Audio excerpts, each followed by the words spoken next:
Where? Here. Okay. I'll need to see how long I stream and how exhausting it will be, because like yesterday was quite long.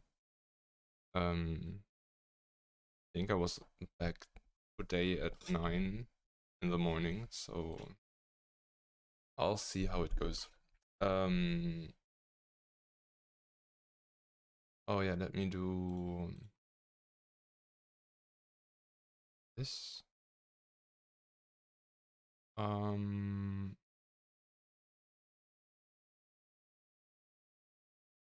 Oh, yeah.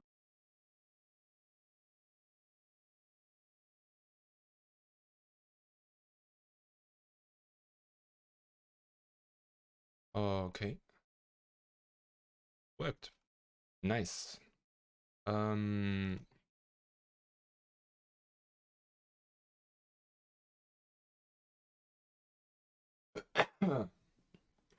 We have our board that we did last time, which is perfectly scaled now. And even scrollable.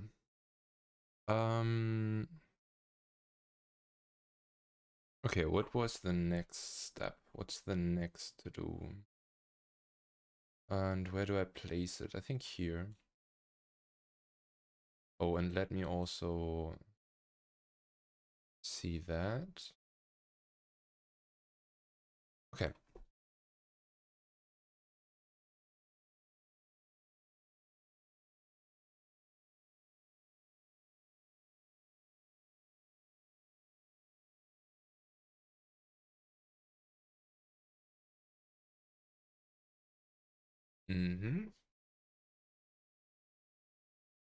Where did I add some notes somewhere on what I wanted to do?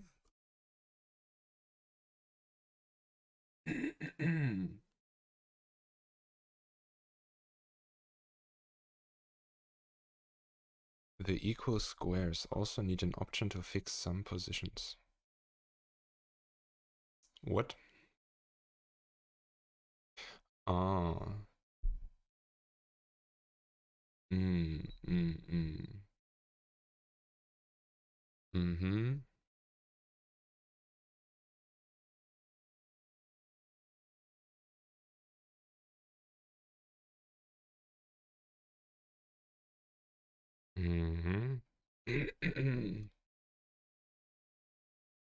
Read only for board in board.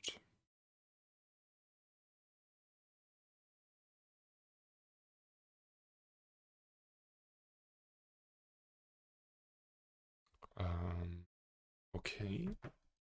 Let's check that one. Data types.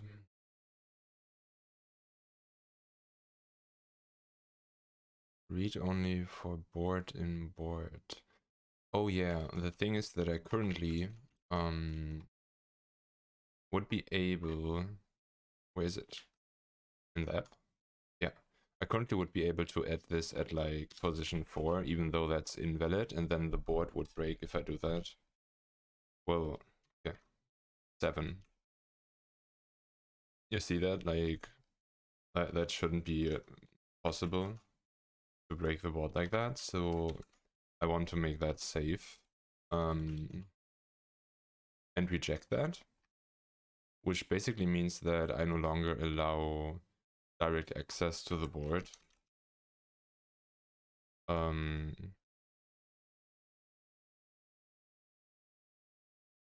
to the board I allow, but not to edit.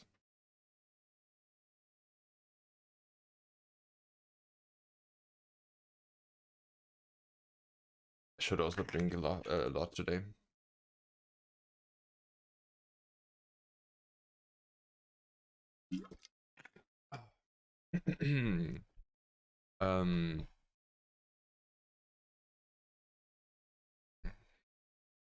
Yeah, I think we just make a set function.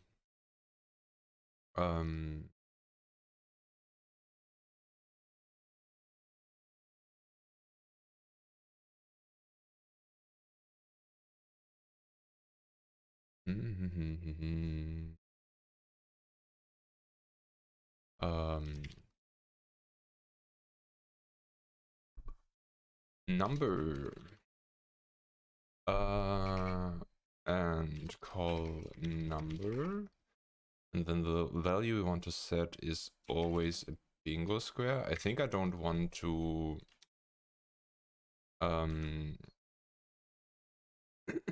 ever oh wait, maybe read only is not the right thing here.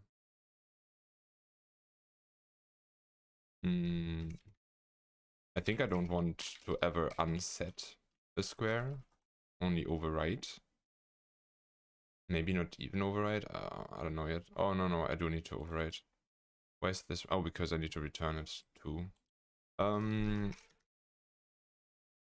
If row is bigger than size, no, bigger or equal than size, or column is, oh my god, my coding or typing will be even worse than usually. This points dot size, of course. Oh my god, Wind.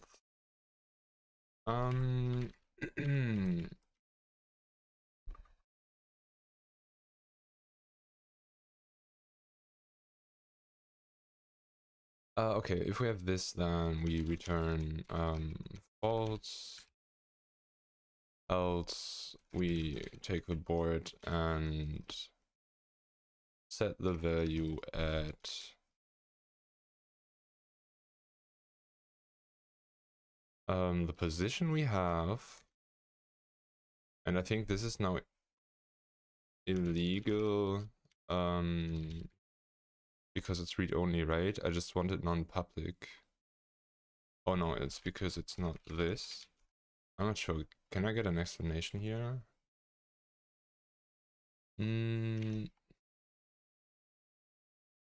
Wrong browser.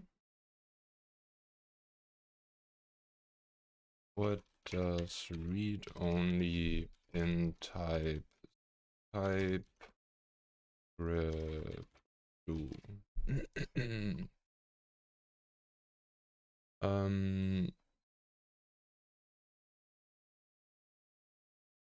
Read-only keyword is used to indicate that the property or variable should not be modified after it is initialized. Yeah, that's not what we want.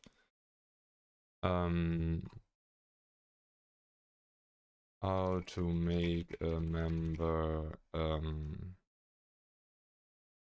private. But then why does the board still work even though I... Wait, that makes no sense. Because the app is working. I can assign stuff.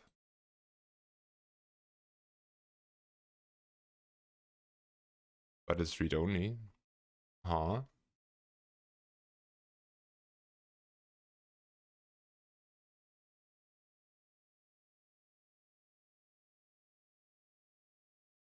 Maybe that just means that I can't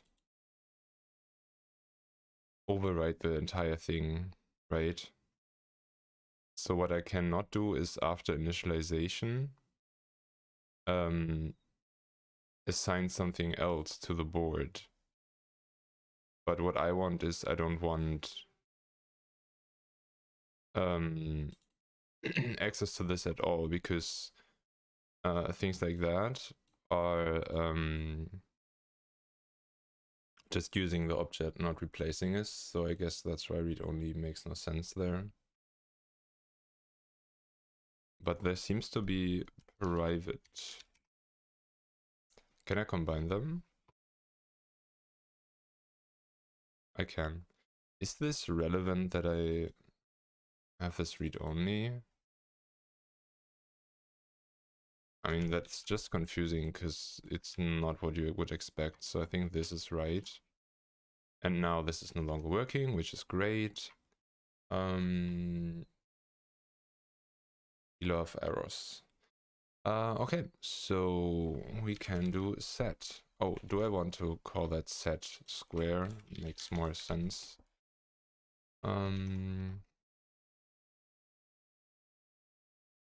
Set square.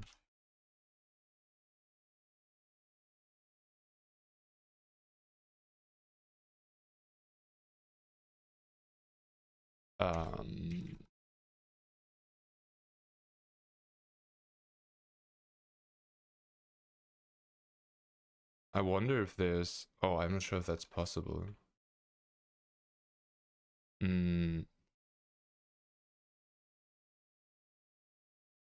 This would actually be something that would be great as a compile time check. So, but I'm not sure if such things exist in TypeScript.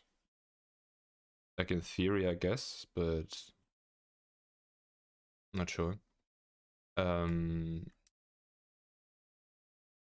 Because as soon as I create the object, it's like clear, and for me at least, the size will not be dynamic, I think.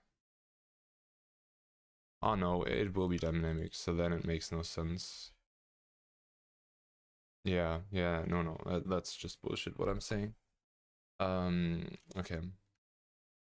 Give me the thingy back. Okay.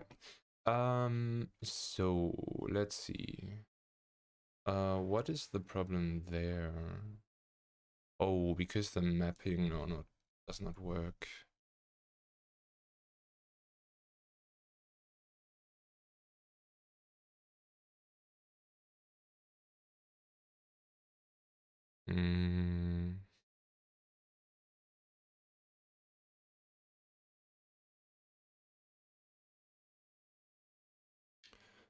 I mean, I don't really need the mapping. I can just use my for each, but it would be kind of cooler to have the mapping too.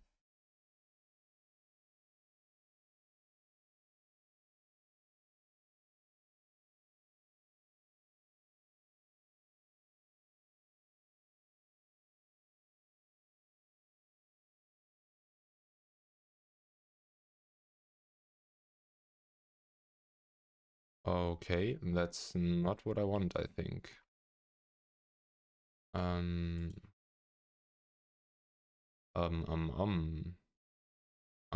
mean function as in array.map.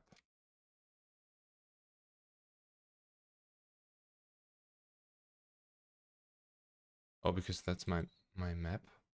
Or what? No. The input array want to map over.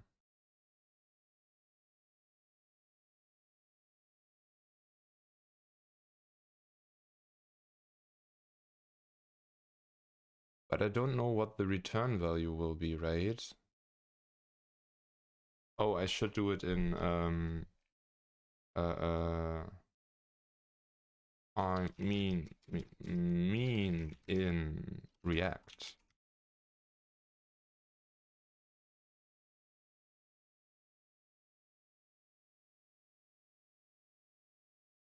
Map component return data.map. Yeah, that's what I want to do.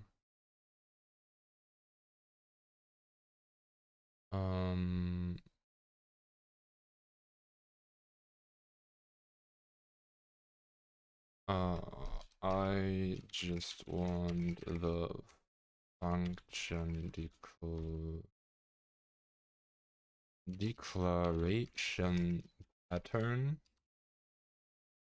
for the map function to have a TypeScript class have a map function.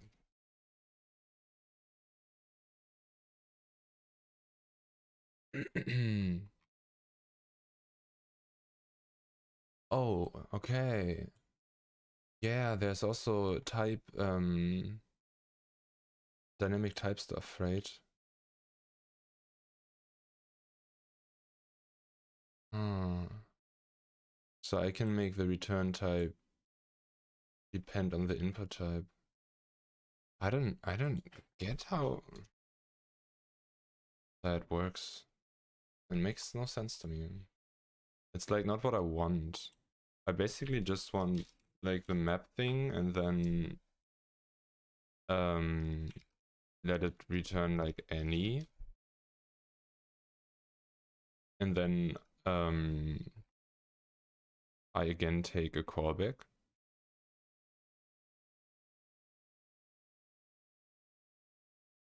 And then this returns any. And then I just do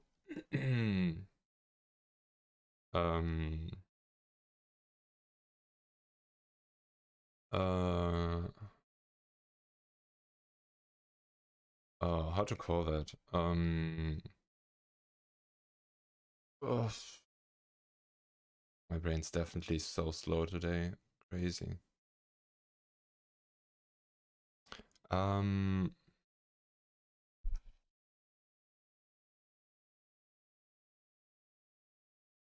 mean, basically it's just this, right? And I don't know what type. And then I do this again.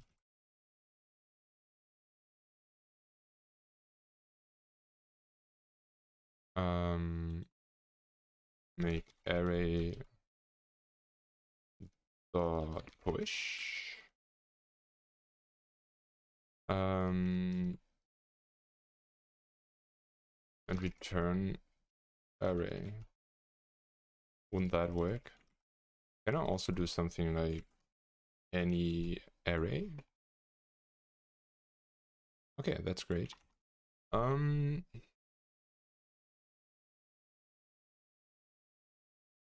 should also have get square if I have set square. Bingo square. Not that I currently need it, but it would just be good to have it already. Okay. Why can't I return that?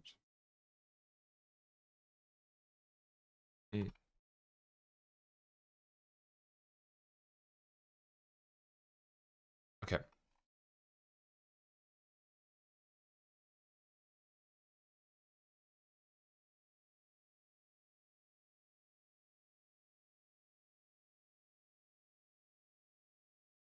And then this allows me to do this, which is now fine because we can do this.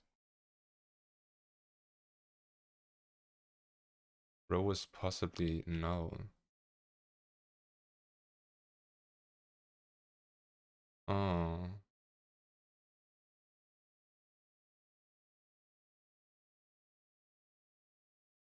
Why could it not be null before?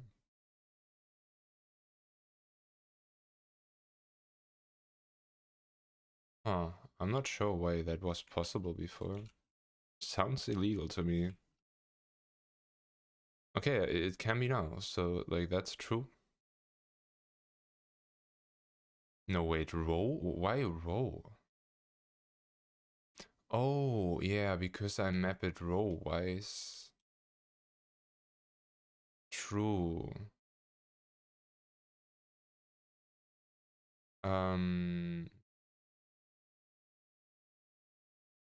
Okay. So this is wrong. Well, it's not wrong, but it's not the thing we do here, want to do.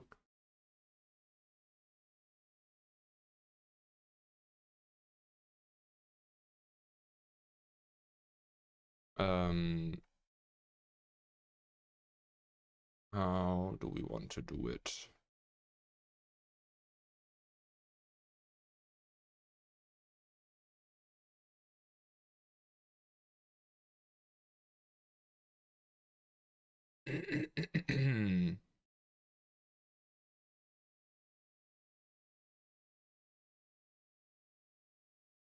I'm not I'm not sure if restricting this stuff is worth anything or it's just hindering the flow and progress.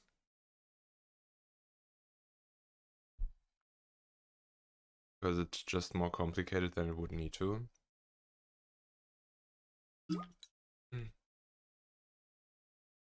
Mm.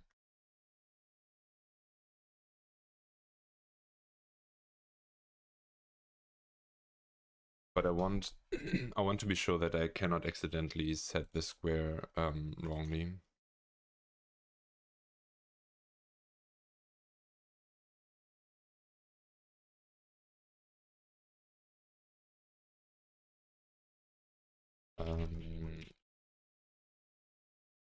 Throw exception.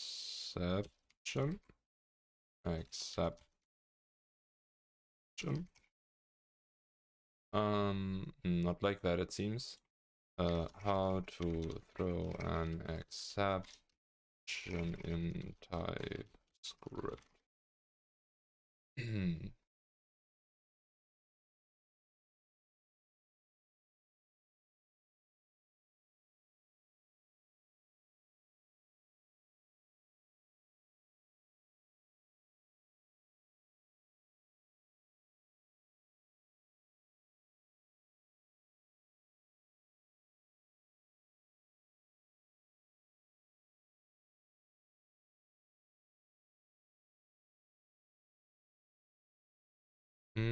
Okay.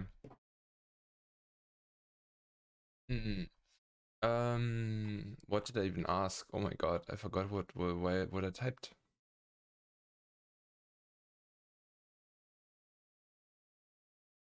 Oh, throw new error, I see.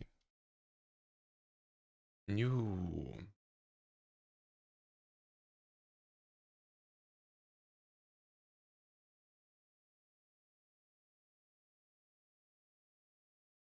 No, I don't even need that. We won't need excessive error handling here, I think, so if that happens, like something's broken with what I did and then I need to fix that anyway. So I don't think I do an actual error type and stuff. This is illegal.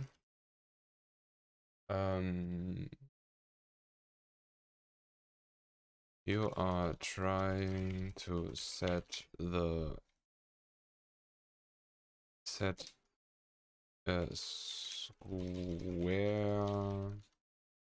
square outside of the board's dimensions.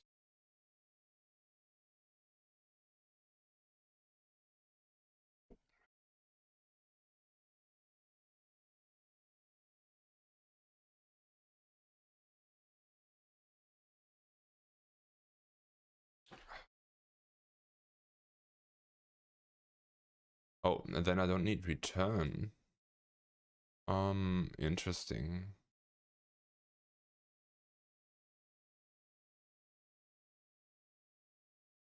I mean, okay, let's do it like that.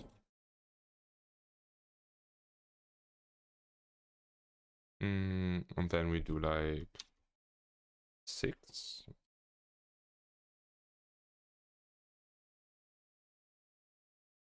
10. And then we first need to fix it before we can continue. Okay, how do I want to do this? I mean, I could do a row mapping method now, but then after being in the first row, I have the same problem that I don't want the object to be available, so I can't accidentally set it wrong.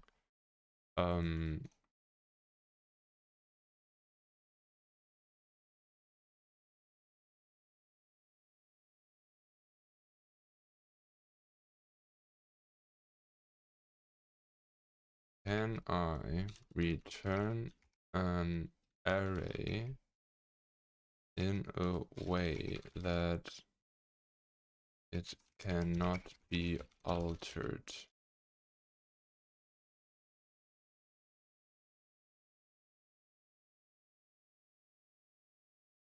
Or I could just copy. Is there... Wait, won't I copy it anyway?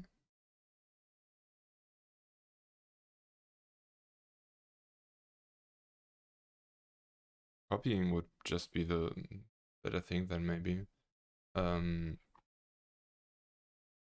Freeze, deep freeze. No, this looks too much. I don't want that stuff. Can I copy? No, not like that. Are returned members copied or references. Okay.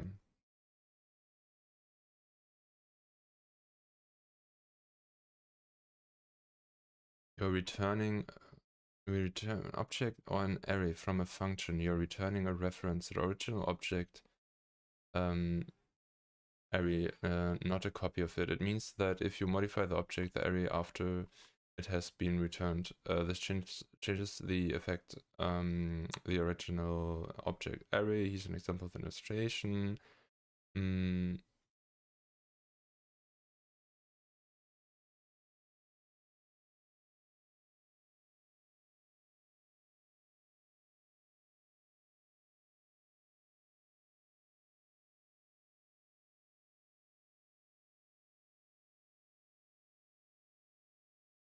I'm not sure if that's a good example.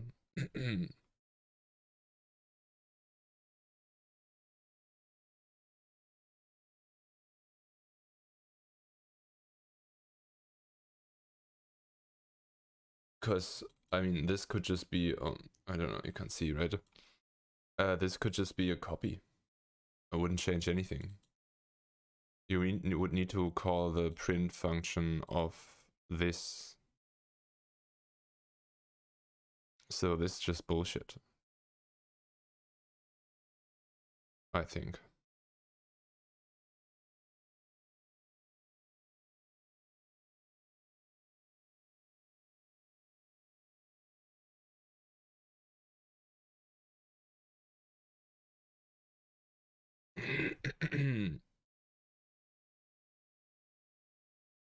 But I mean, it can still be true. The example, I think, is just not good.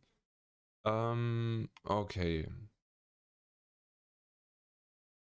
In this example, creates returns the returned object is assigned to original object. When you modify, we actually modifying the same object was created, but it's const. What? Oh, object.name. Okay, not the object itself. It's so weird that it's not constants inside.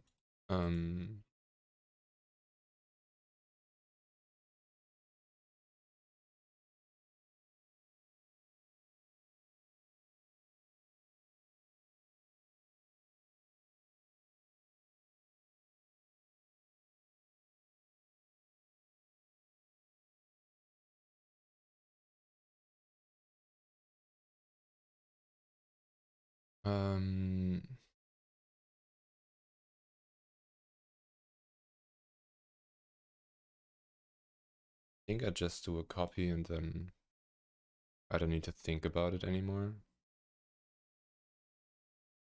Also, I think this map function will never be used, so let's keep it, but make clear that it's not really valuable. Okay. So in that case, we now want get board.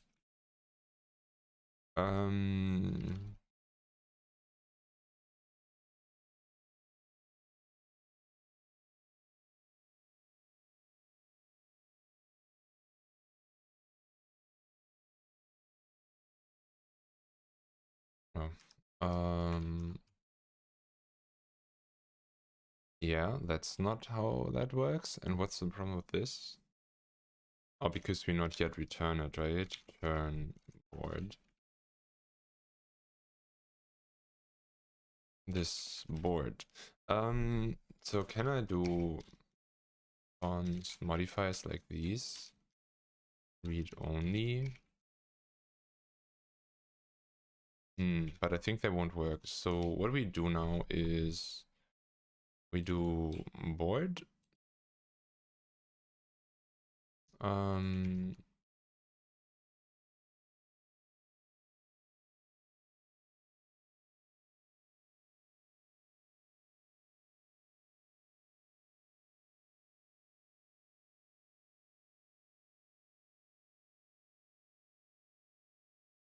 this will still not be a copy, right? How to copy an object.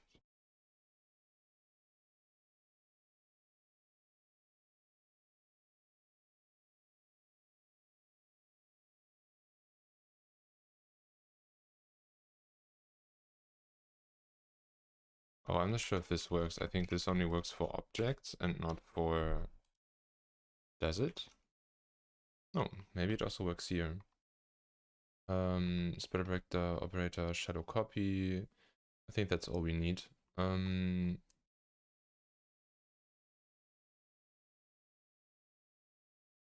then we can get bored. Unintended, even though it's not a good one.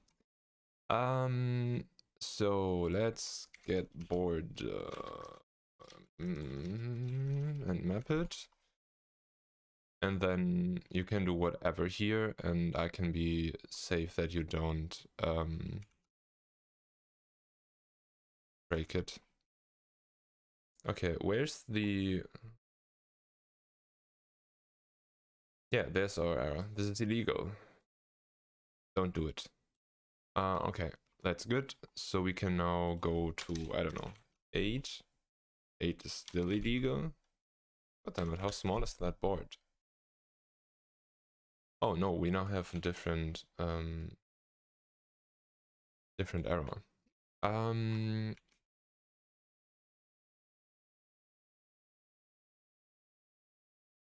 Board get board is not a function.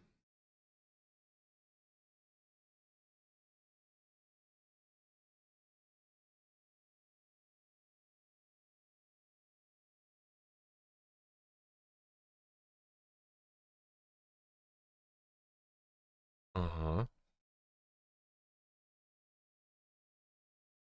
Why?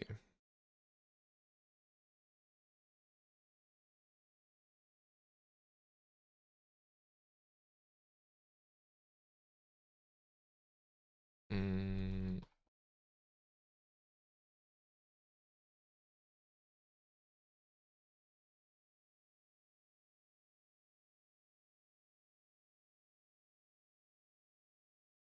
I mean, we can split this up and just check individually.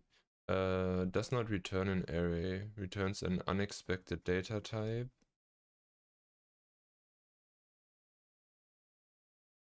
The operator is causing unexpected behavior, but we have no spread operator used.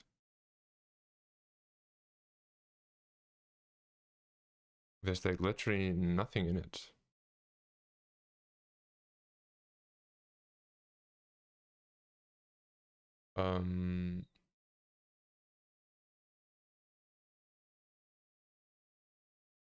Make sure you have spelled map correctly.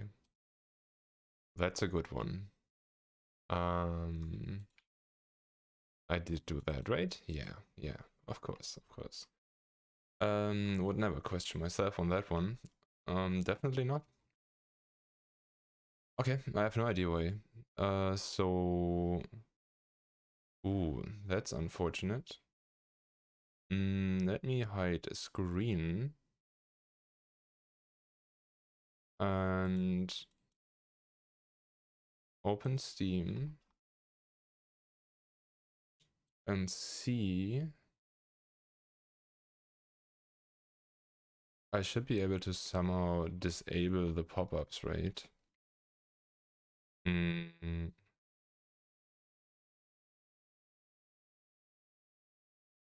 Best case would be that it's just shown on the other monitor. That would be great.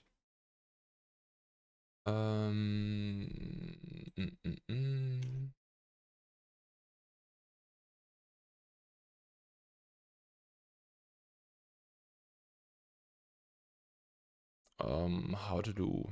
How? Notifications.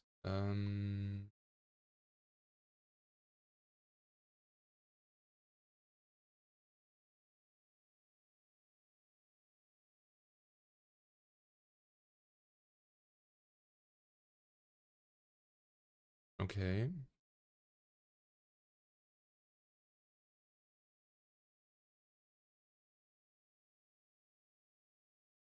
So I guess I can only turn them off entirely.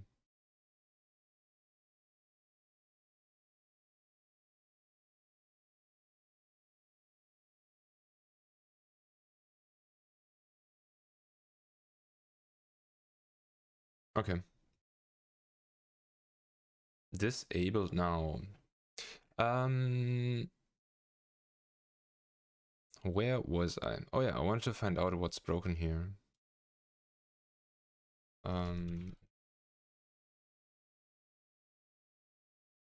Why did it turn white? Okay. So we get the board.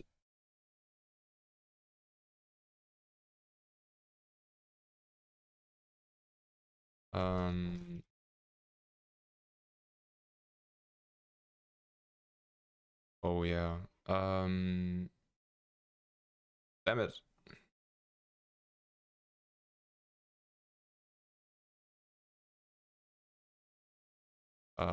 Squares. Okay, we get the squares.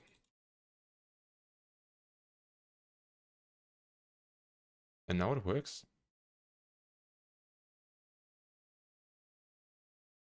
Huh? No, it doesn't. Okay, squares.map is not a function.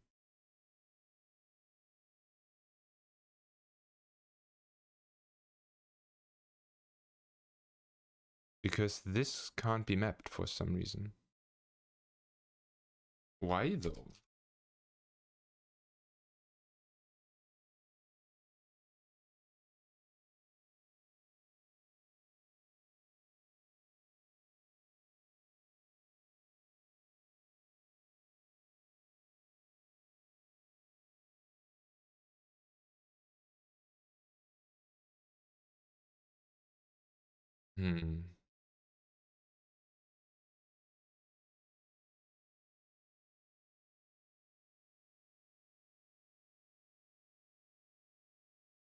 Interesting, I never seen the unknown type.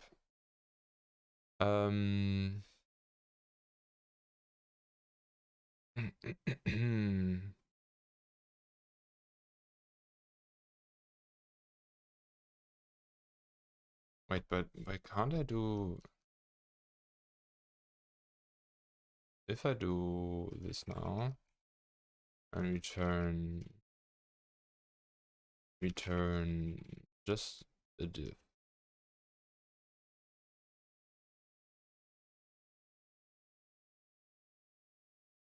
Is it disliking that already?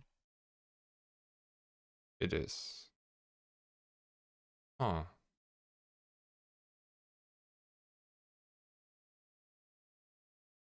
Let's give another shot with ChatGPT. If we just do it like this.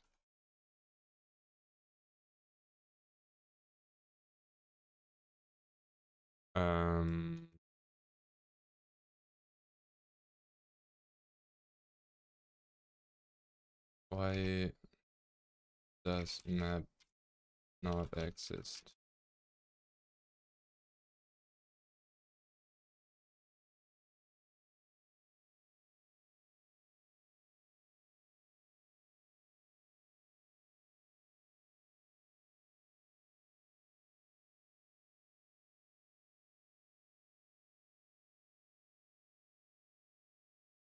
I mean, if it wouldn't return an array, then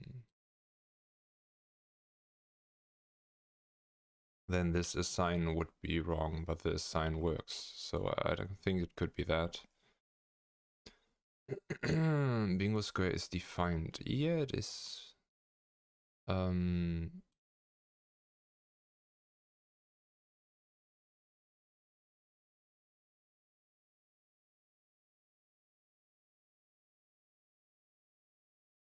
Oh, I'm not sure if that's actually working how I wanted to copy it. Maybe I should just iterate over it and copy it by that. Because maybe I now not copy the inner elements in it. I don't know. Not good enough in TypeScript for that, to know how that in detail works. Null is causing issue, square is not undefined. Check possible typos. Yeah. Not helpful at all. Let's just do that to check. Oh, I was looking if there's something strange in the stream output. But looks good. Decent. Fine. Let's go back and let's redo this, and we rather do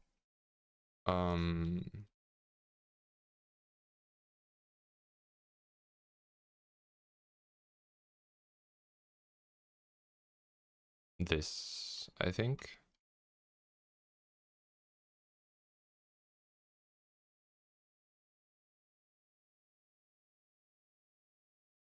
But without that, and then we assign this board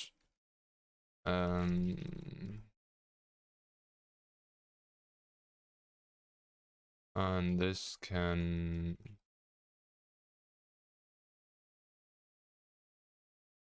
be just the array.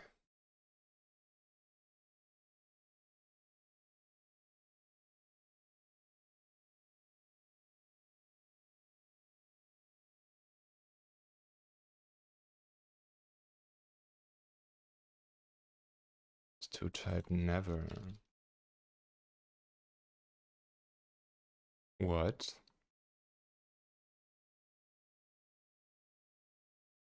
Do I need to do this so that it's happy with me?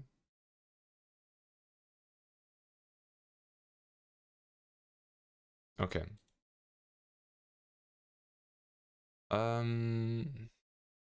That seems to have resolved the error, maybe not. Okay. Interesting. So the way, so actually ChatGPT gave us the right hint with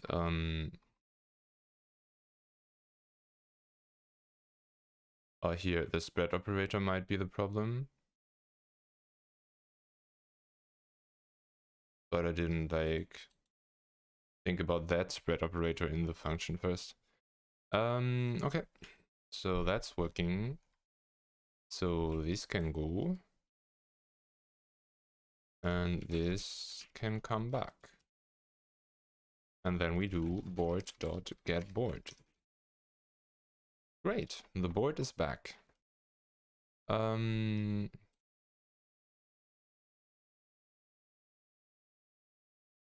I think this is now a better class and better usable. We should do this the same check here. Oh, is this even right? So I have 1, 2, 3, 4, 5. I think it's 0 indexed, right? So this is wrong and should be greater than size. Oh no, equal. Yeah, must be right. Let's see.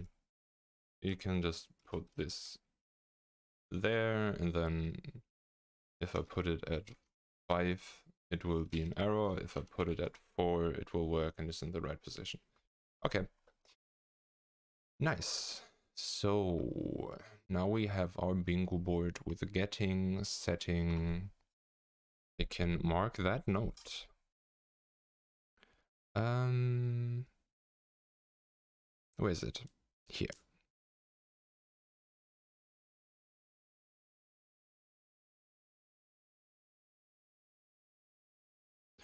Okay, and then the other node that I have basically changes changes the algorithm. So after the difficulty generation, oh, what did I do there? Undo. Okay. Um,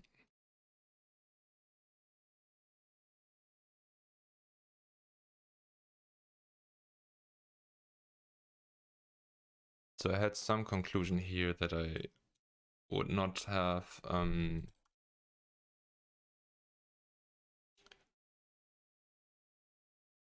sneezing or not. I can't decide, it seems. Okay.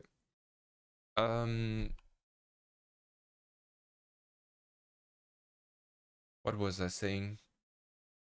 Oh yeah, there's like equalization of the difficulties, and I didn't do that as a separate step. Or like my plan was to not do it like that. But anyway, when I do the equalization per line, possibly want squares to be fixed. So in general, I only swap squares in that moment and only try to get better spread. But for example, if you want the center square to be difficult, for example, or you want something outside to be difficult, like whatever you want, you need to like fix that part that should be not changed by the swapping algorithm, so then I don't swap them, right? And that thought is, I think, quite valuable, because by that I can just have that as separate steps, which is kind of crazy because I thought about that so much. It's like what took me the most, I think, to come up, and then just accidentally yesterday after stream I just thought maybe why not like that, and I think that's better.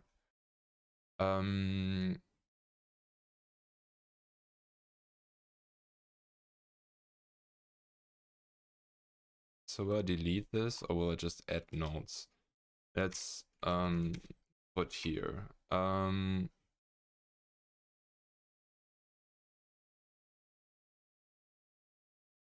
selection of patterns to be placed as a template on the board. On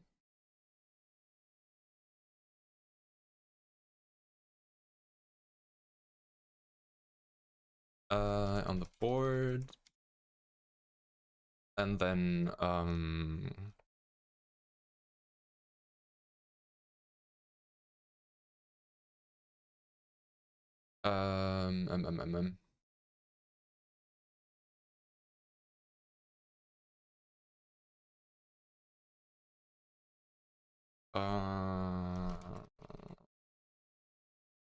manual setting of a pattern is also valid, but must be checked to have the correct dimensions.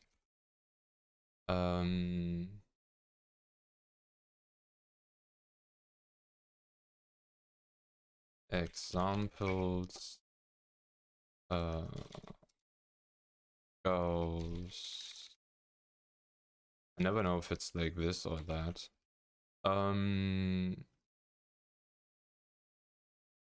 Plane.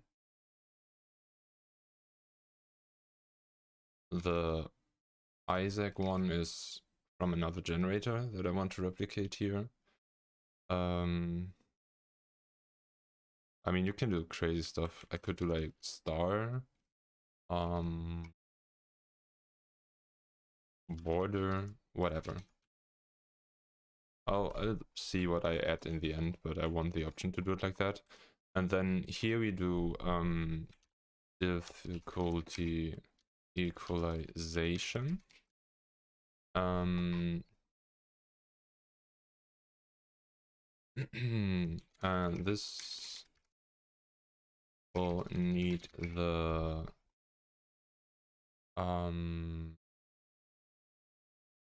squares that should not be changed Problem is if I do all of this relatively,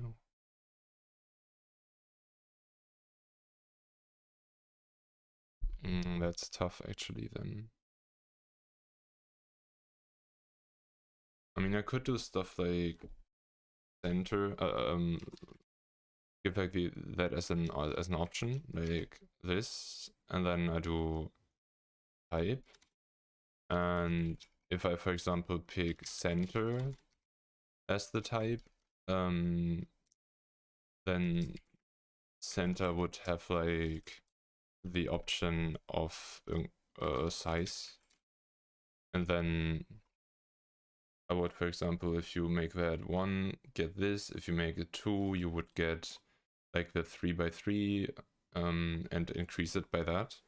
So I could have just more specific types here. But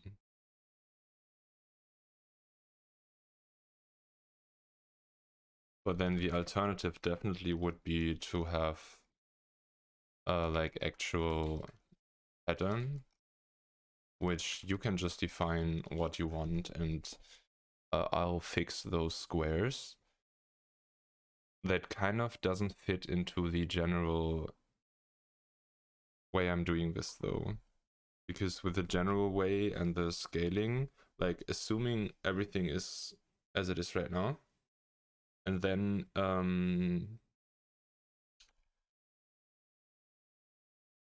you just want a bigger bingo board.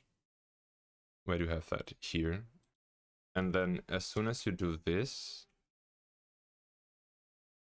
it's broken because the positions are no longer valid. I don't really know how to deal with that.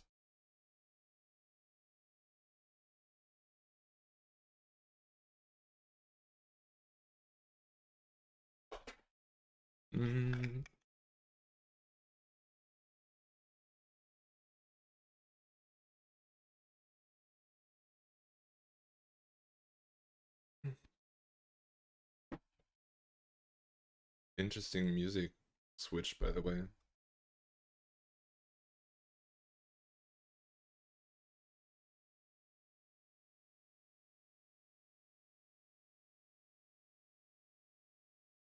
Normally it's metal from her. That's why I didn't like removed it from the playlist. Anyway, when in doubt, when you don't know what to do, just make things round. CSS.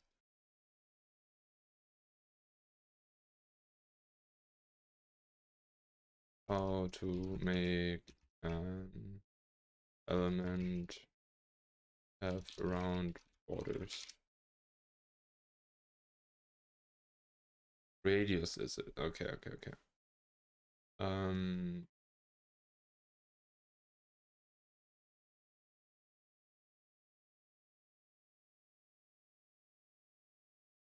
Oh, do I want border?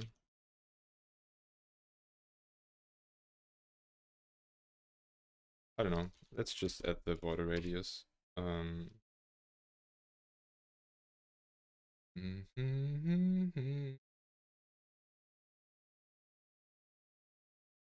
Of 5 pixel. Of 15 pixel. Of 10. Oh my god, 10.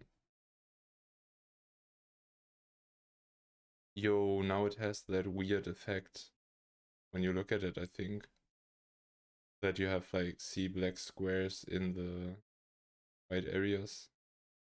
That's not good.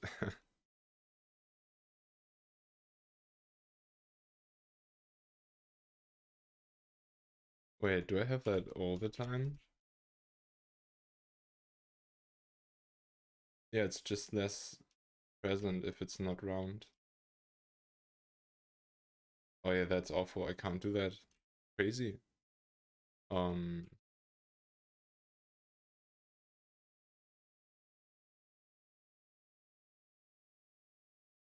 So if I don't do that,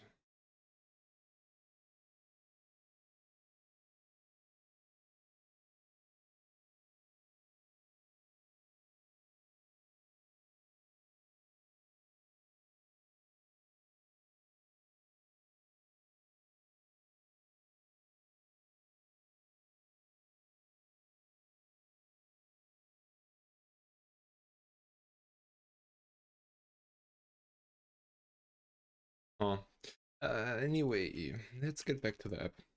Um,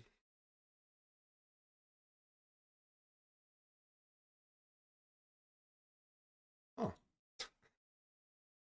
yeah, true. Thanks for checking in on that.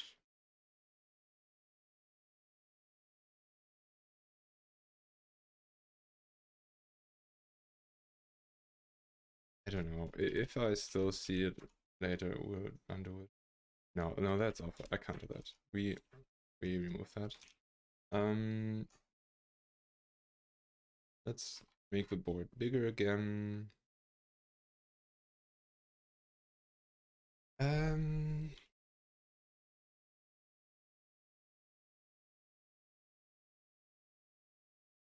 Yeah, the question is what I do with that. Hmm.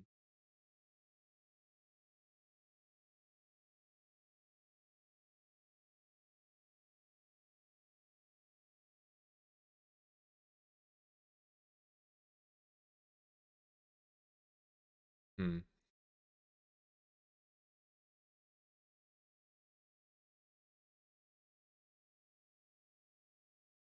So what I could do is just step back from the idea of doing things relative.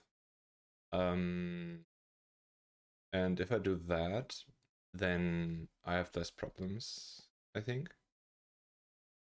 Because if it's not relative, like the spread of difficulty, but absolute, then I don't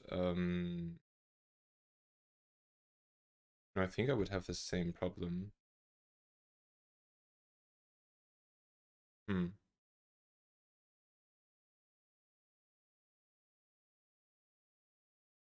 Anyway, let me get something to drink. I'll be right back.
Hmm.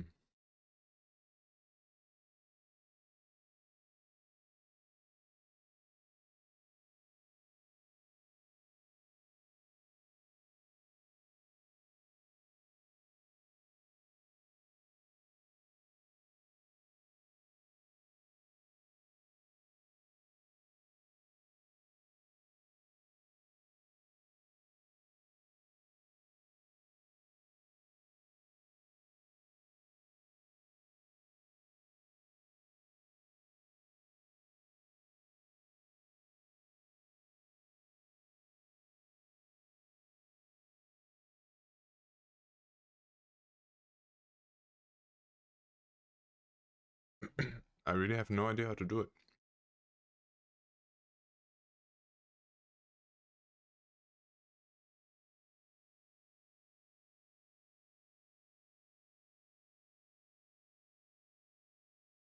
Okay. So let's rethink that in like in another way. If we would say, no longer do I take any relative inputs. It will all be absolute values. Then with other stuff here too, I just input the exact values,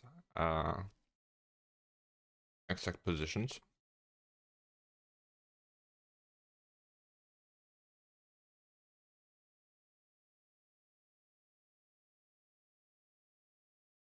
So instead of having this difficulty spread be like a curve, I should have something where I can just draw in. That would make sense here.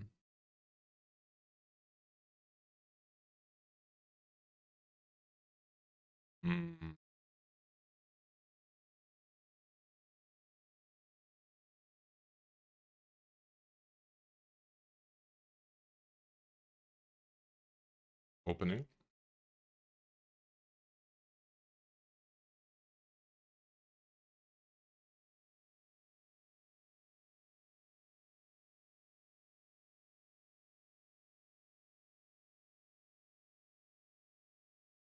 Mm-hmm.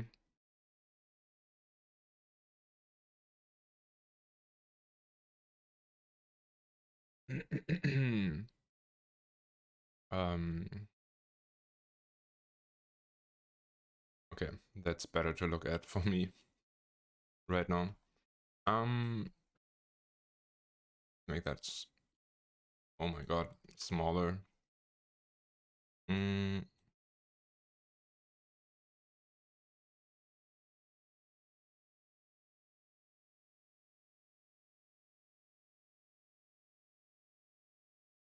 Okay, so we'll have the difficulty generation and we input our difficulties basically by can you give me black? Okay, basically by having several inputs that we get, and then you can decide how you want the interpolation between them. So basically this will then define the difficulty, which means that here we have like difficulty 7, difficulty 8, difficulty 9, and so on. And then this axis relates to the likelihood of that appearing. So if we plot this now as a cumulative probability density function, then it would go like this, right? And then when it's linear, it would also grow linear, but getting slower. Wait, where's do I have back here? I want to do undo.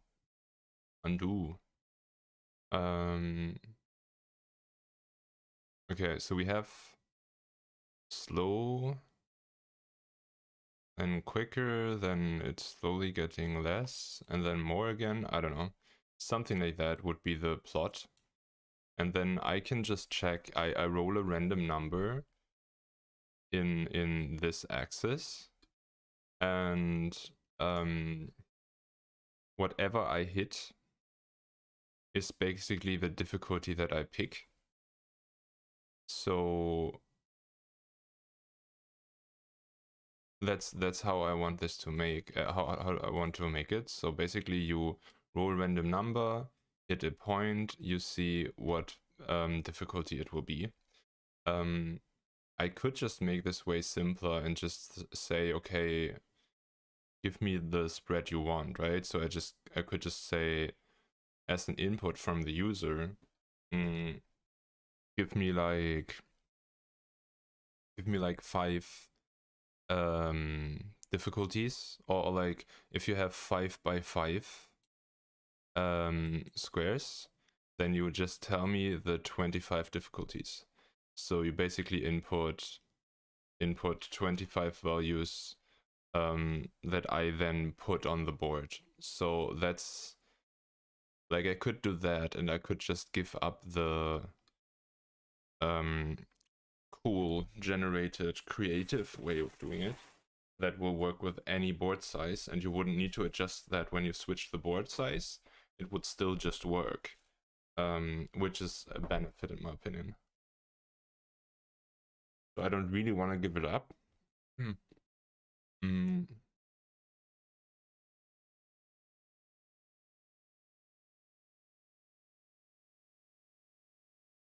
But then later, when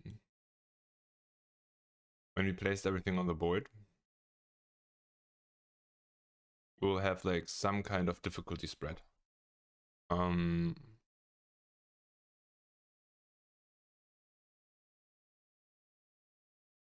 we just do this with the numbers now, but in theory, it's just categories. So maybe there's the difficulty 0.7, here's the difficulty 0.1.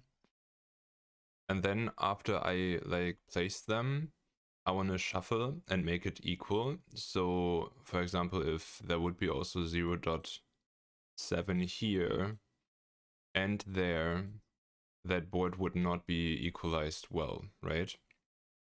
I should just add my surface, I think. Because then I can better draw and it's not like entirely ugly. Maybe I do that after. If I need the board, if I need to draw stuff again, I do it then. But basically I want to reshuffle this now. And what I want to do, oh, and also there will be here in between will be a placement strategy on how to put them on the board. So this might be the input type random, right? And then in this moment, I, for example, could fix this by moving this there and maybe move this there. Yeah, or somewhere else. For example, I could move this here.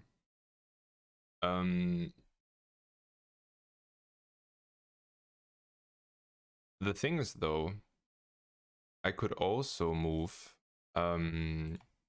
this one somewhere. But, and maybe we make that an 8 so that it actually makes sense. But the user should be able to decide which one should be moved and which not, right? Because if I actually want the middle square to be the most difficult always, I should be able to have that. So the question is if it's actually that generic, or for that mode I just always want to fix the middle square. And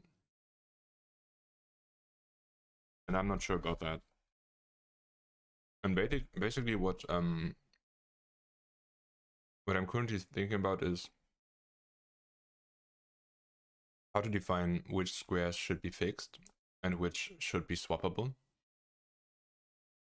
And of course I could just do that by having like an array and list the squares, right, by giving their row and col position.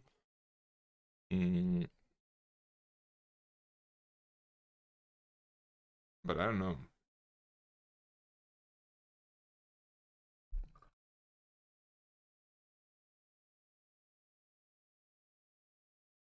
Because everything else is working dynamically. So I can use the algorithm for any board size, while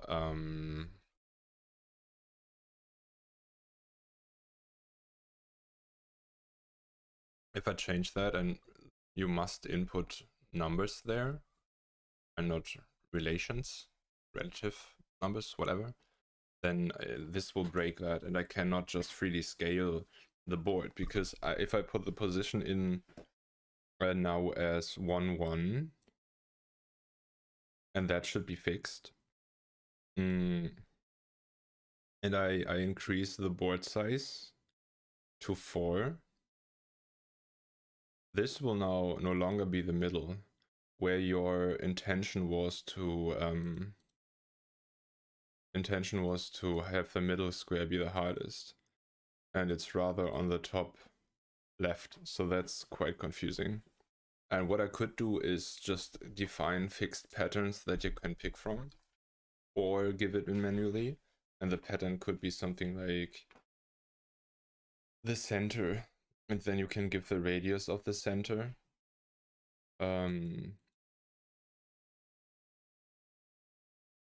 Which would mean something like, okay, you just define this, and then afterwards, if you increase the size, that would just be shifted here, which would still work, right? So that's an option. And now I'm currently thinking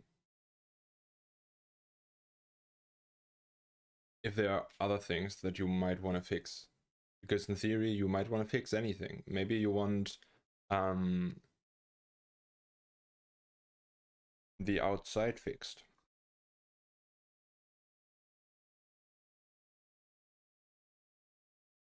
so that like everything that is hard is on the outside.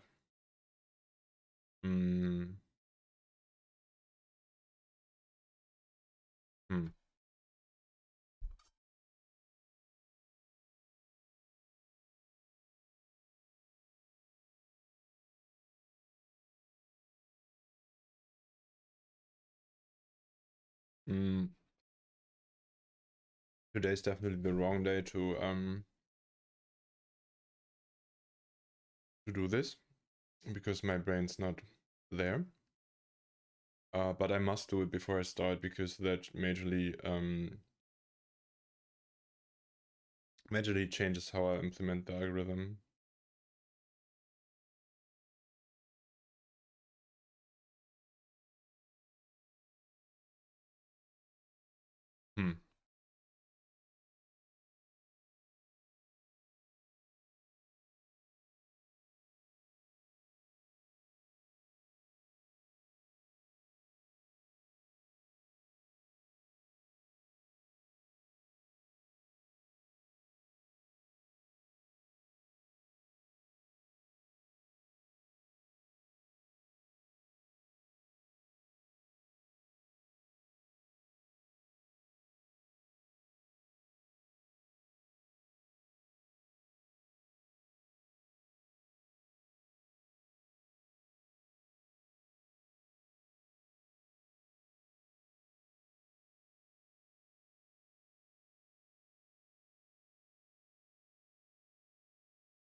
This is a really weird problem somehow for me.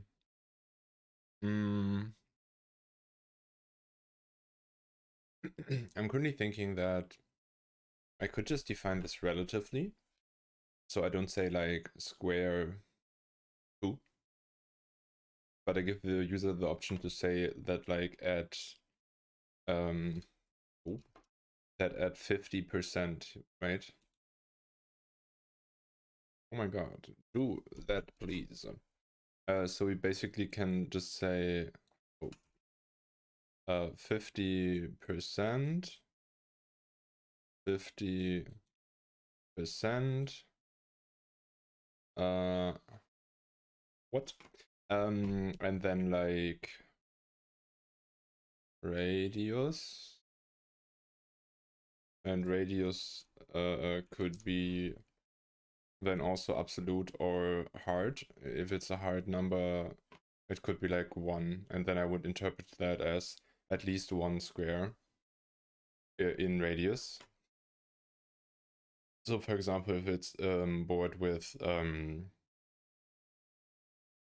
no center square,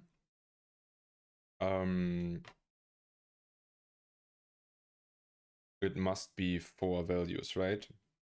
So radius 1 would be I define 50-50, that's here in the center, and then I pick all squares around that will be fixed.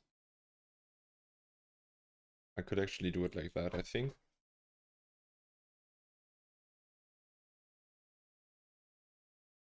And then I can just have predefined patterns being, for example, center being exactly that. But if the user just wants its board, their board to be 4x4, they will not have to deal with this. They can just put in 4x4 squares, so they put in which squares explicitly they want fixed.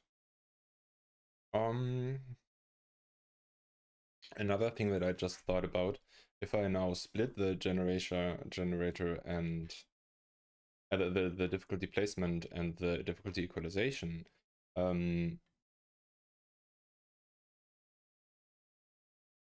the problem will be that I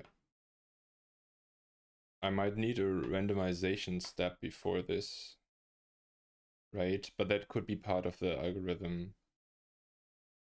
So what I mean is, if you now place it in like, how do I draw that? If we have difficulty 5 in the middle and then 2 around, and then 1. Oh my god. 1 around that. Then we have like highest difficulty in the middle and then it lowers when you go outside. If I would now apply the algorithm and I fix this square,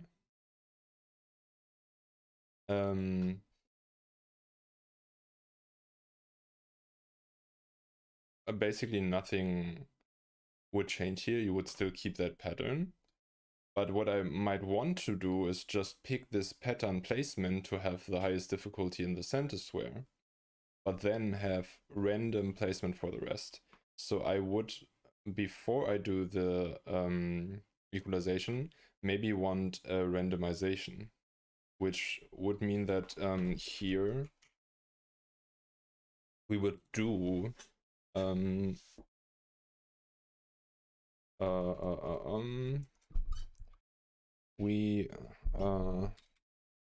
one can define squares that cannot be chained, that will not be swapped, and that will be in the way of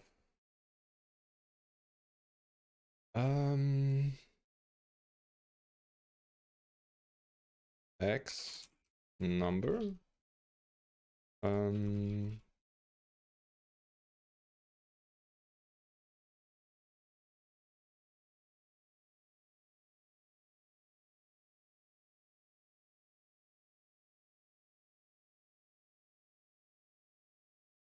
Okay, that will be X number.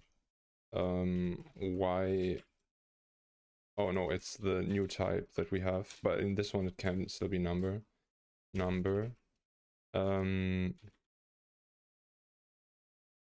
So we have X, we have Y. What else did I just draw?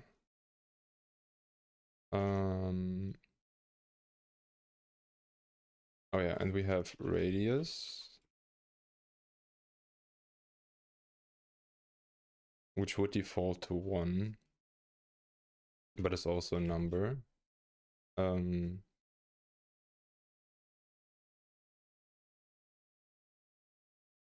Okay, and then I just have like an array of these.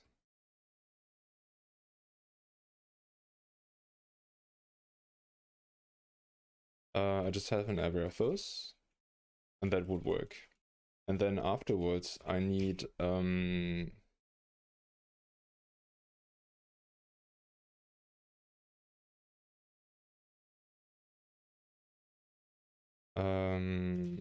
afterwards there will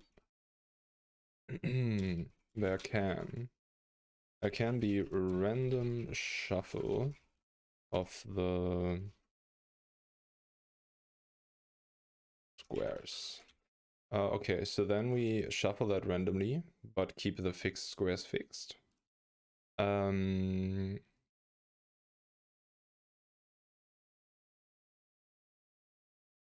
Mm-hmm.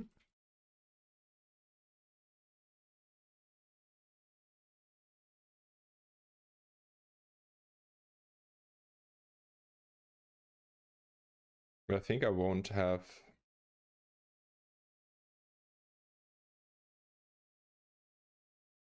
I think I don't have random then anymore as a pattern, which I've before thought that I would have, but we don't need that then. Plain will just be what you pick. You pick like plain, everything is equally spread. Or randomly placed. Oh, interesting. Plain does not make any sense here because I have different difficulties.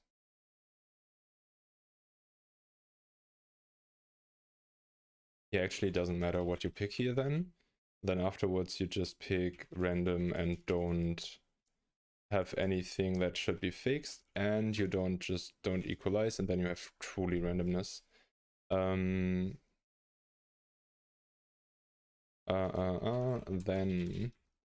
we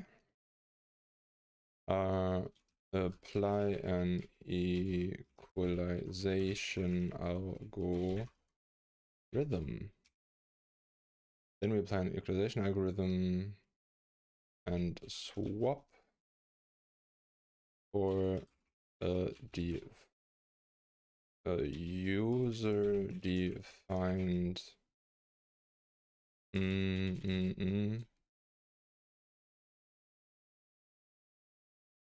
for x iterations, x defined by the user. Okay, I think that's how we're gonna do it.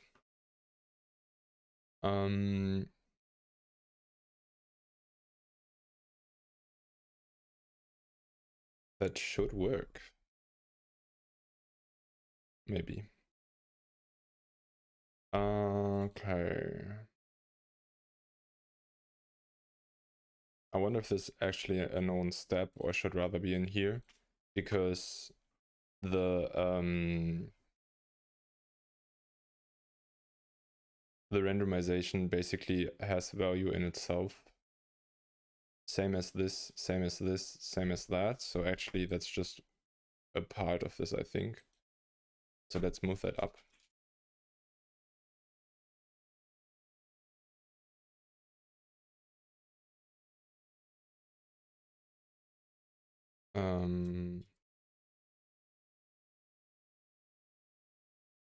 Okay, so we have the selection pattern, then we have the squares, and then that. Okay. What I fear is that it will get too complicated, nobody can use it, but that's why I have the website, and that's why I want to have easy defaults, right? So you don't need to use the advanced stuff, and I can just make maybe some nice presets anyway. So yeah, I don't know, maybe it won't be used by anyone anyway, so then rather make it really cool and fun to build, and it's just way more interesting to do it like that and have this have like this PDF style in the difficulty spread and generation, and then do the cumulative PDF and pick stuff. So I don't know, that just feels really good and fun. Good, let's close this.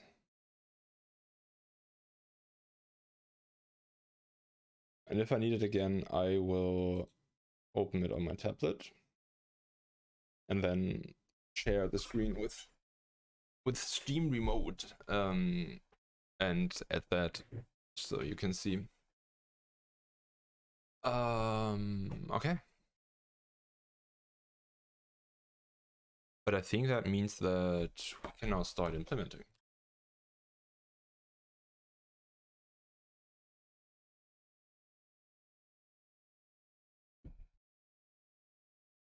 I just wondered if I do want to make like a useful board now.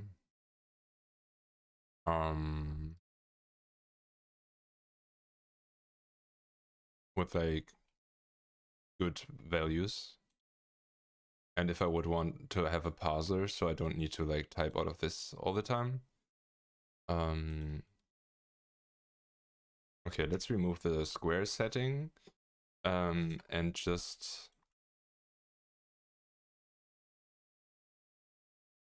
oh yeah, we had that problem too. Damn. Okay, we need to handle that and then we can start with the actual algorithm.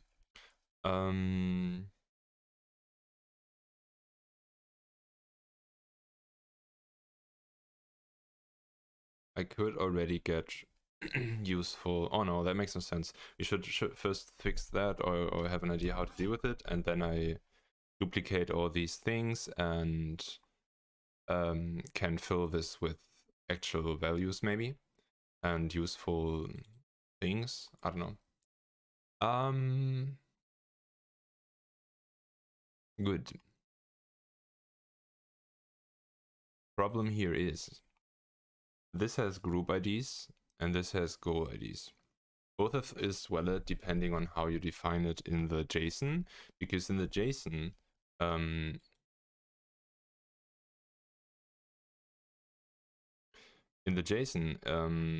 you define, you can do like both directions. You can have goals and just have like an exclusion. So if this goal, so that this goal cannot be on the board if another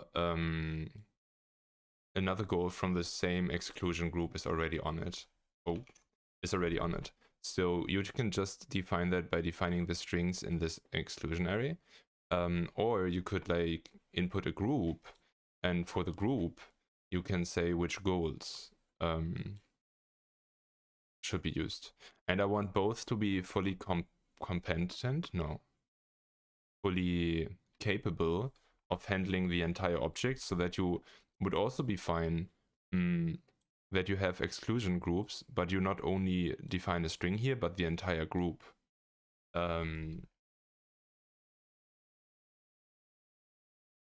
Because and that's the reason why. For the examples that I can do, like I could just list the goals, right? That's how the simple generator currently works. I could do like the Isaac style, where I just list the here I could just list the goals and then set the difficulty. And then more advanced things, I could have the goals listed, but I just group them in buckets. So for the SRL algorithm, you have like the 25 difficulty groups, but they aren't actually difficulty groups. They are just exclusion groups in the way they are implemented in the 5 version.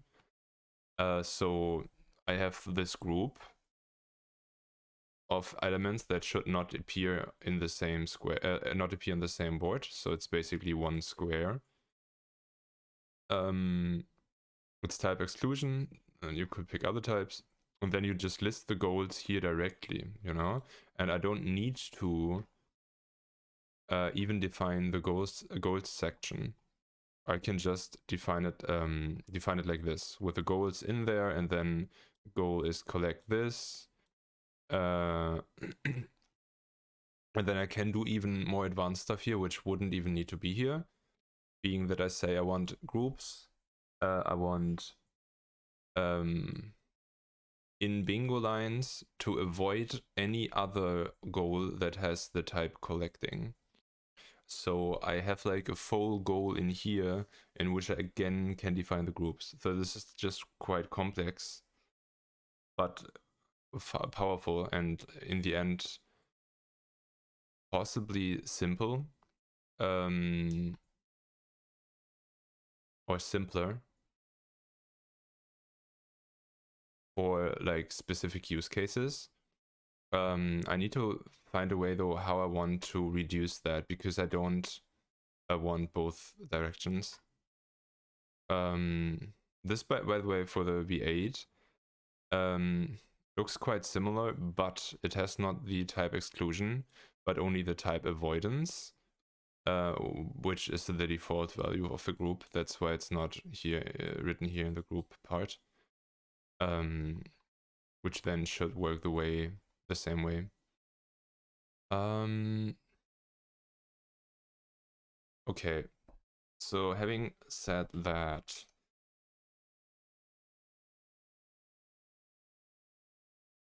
now the thing is that we now have here the goal groups and the IDs of them, and they look at each other or point at each other, right? So this group has A,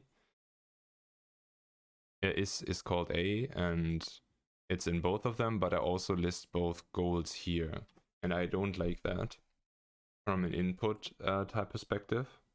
It is nice to be able to go in both ways.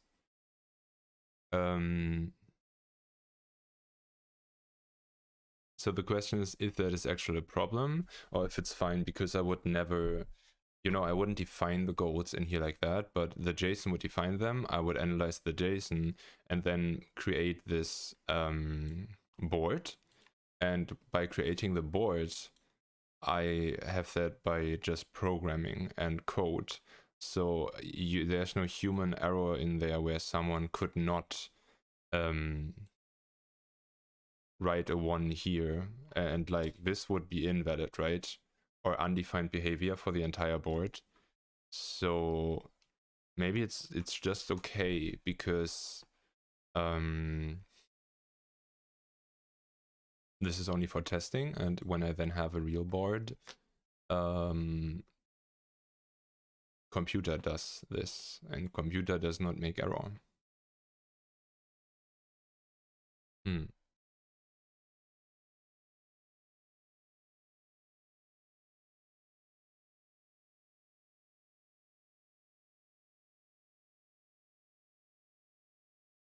Yeah, I'm not sure.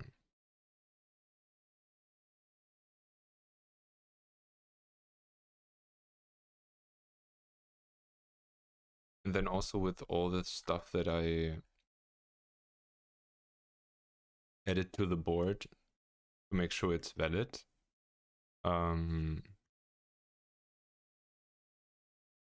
is somehow, to me at least, a bit weird that you can create this board now in an invalid state and it doesn't check itself.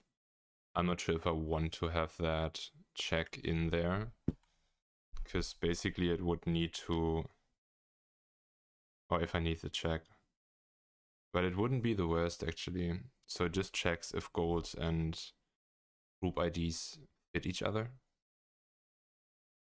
The same as I could check if the IDs actually exist. Do I want that?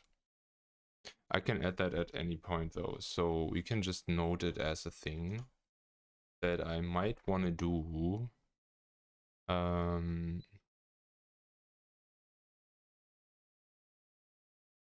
Here. No, rather here after those.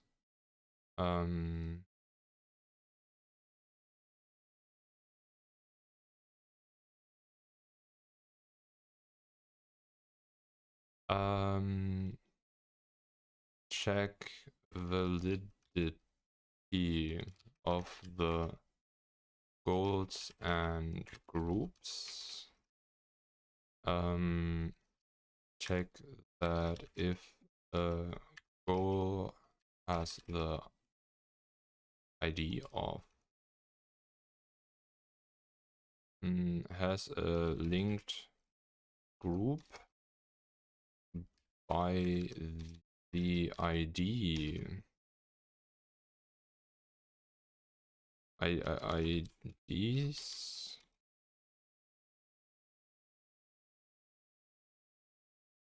array.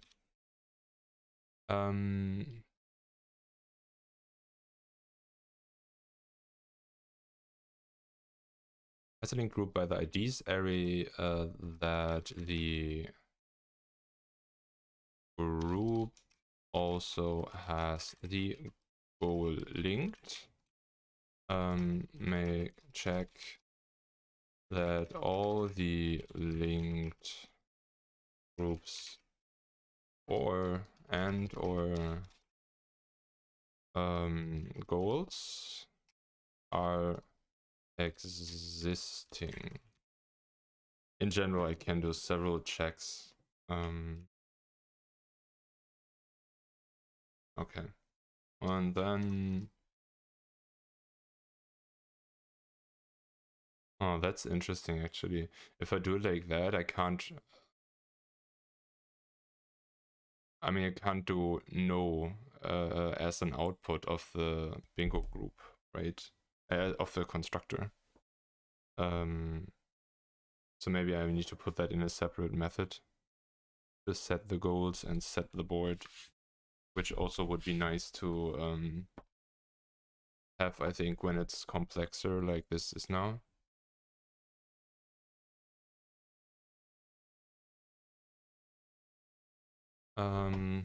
Let's just note that too.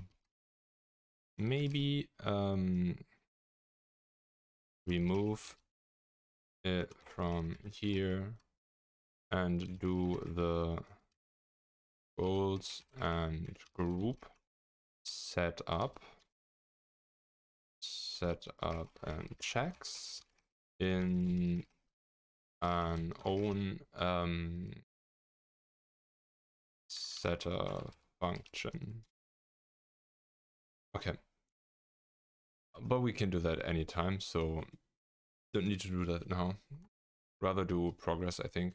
Okay, but with that, this is no longer true, and we will just do it like this because it's helpful.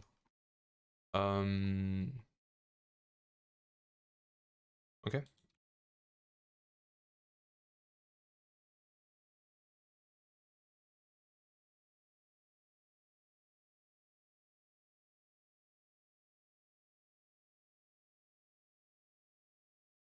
How do I was thinking how I want what I want in there and how big the board should be, and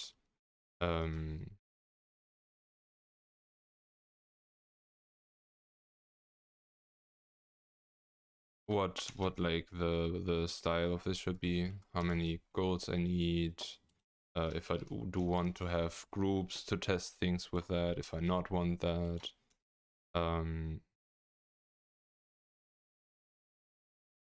But I guess we'll just have mostly no groups for now.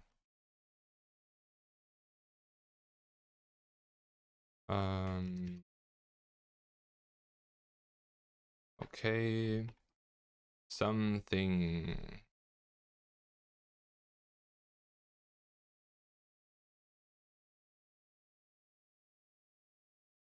I print the difficulty anyways, right? So I don't need to add that to the name here. Some other thing. Collect X. Collect Y. Run there. Kill. Ooh. Kill X. Beat the game.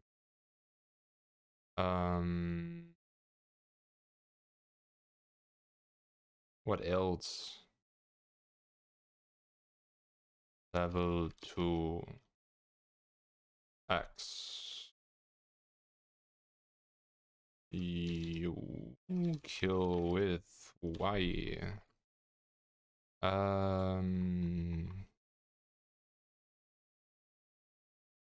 Be fast. I don't know. Let's pick random difficulty numbers. That's a bit high.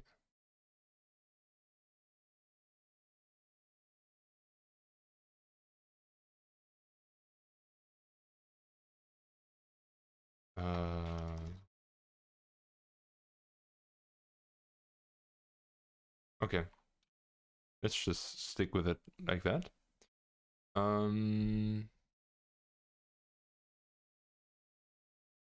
Okay, now we have our board. How do I make this now? Do I maybe also want to split this up?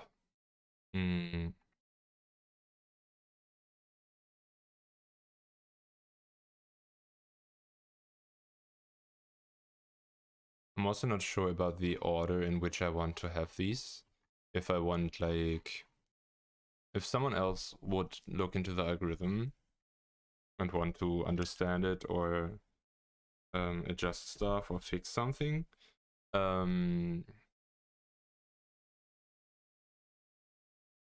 it's maybe like nicer to have the bingo board first, and then you see, okay, bingo board has size, goals, groups, board, and then afterwards you can look into like, okay, what's the goal map, what's the group map,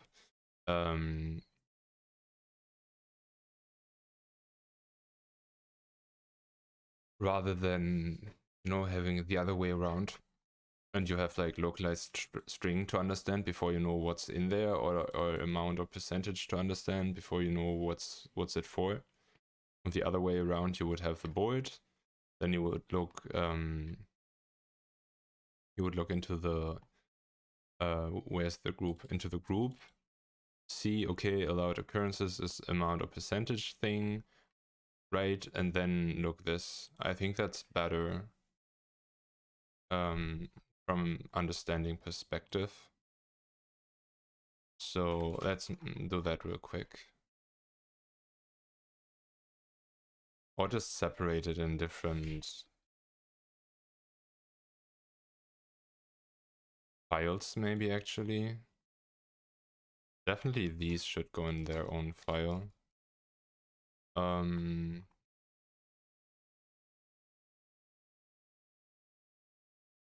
Utility types.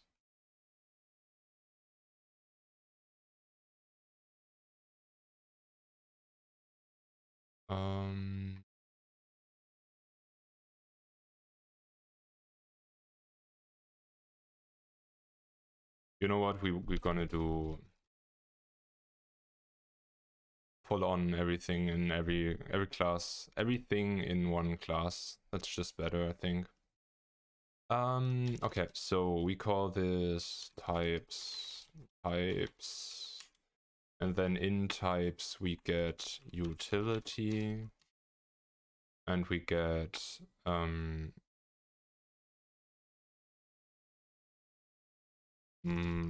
bingo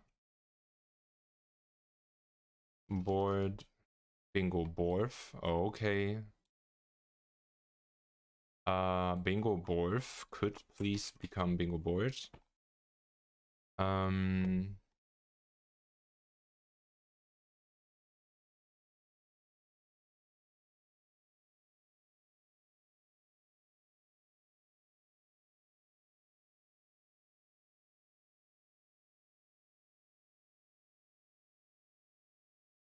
Where are you? There you are. Utility. And this will be localized string. And then we have amount or percentage ts.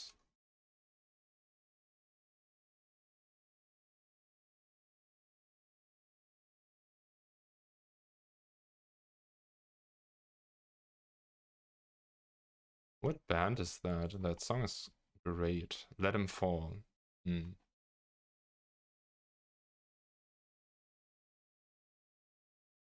What?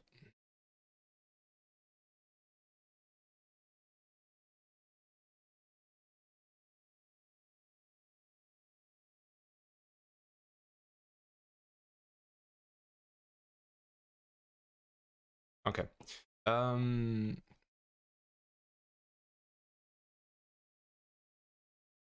1, 2, 3, right? 1, 2, 3. Rename this to goal. Or do I want to have... Also, I think I want to have capital names for folders. Maybe not. Maybe only for bingo board. I think naming this goal is good enough. Group board. And then we move them in here.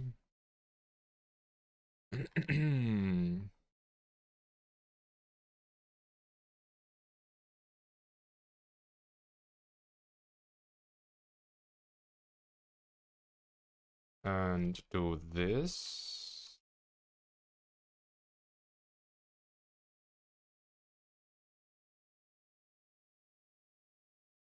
Come on. Please type correctly. Bingo group.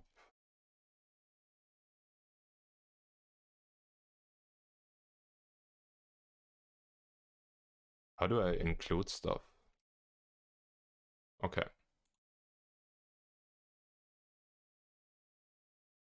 Of course I have a typing error.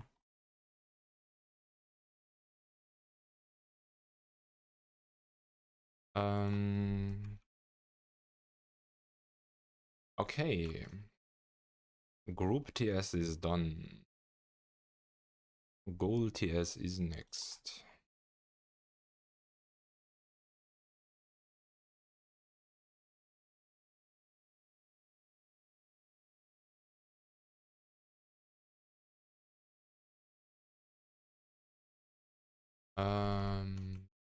Same thing here. Default. Export default. Export default bingo goal. Okay. And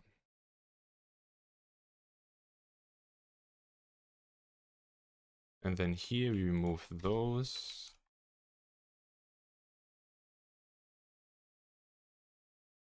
But include these.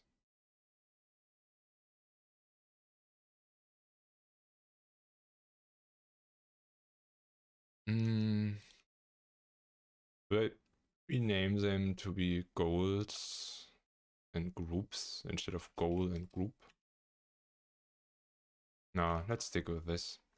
Bingo board, goal group.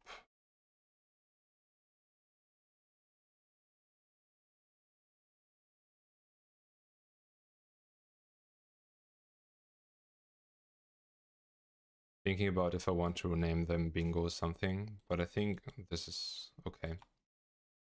Okay, and then export the old bingo board. Bingo goal, bingo group.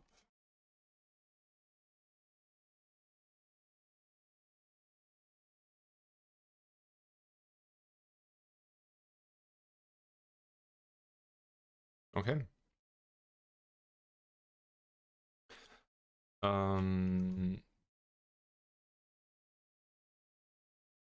Next. Oh yeah, that's why I even did that. I was derailed so much. I should drink more.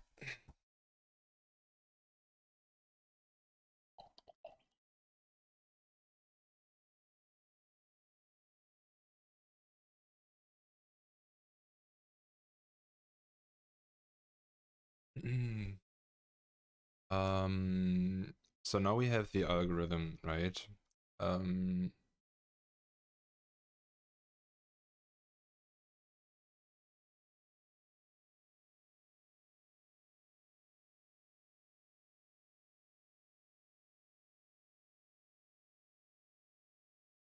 But it's rather options or like settings.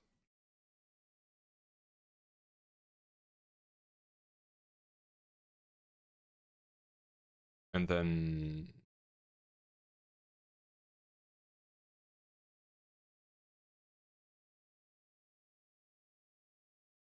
we should also add a folder for views.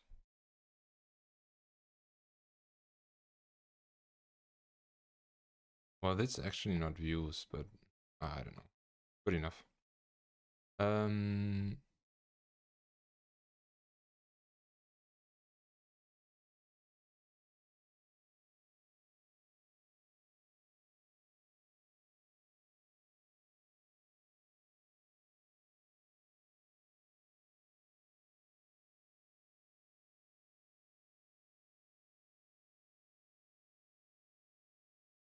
Weird. Why is the group here? Anyway.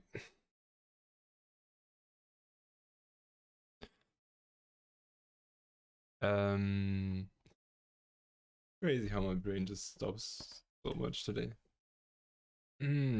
So we have the view. Let's just stick with that name-wise. And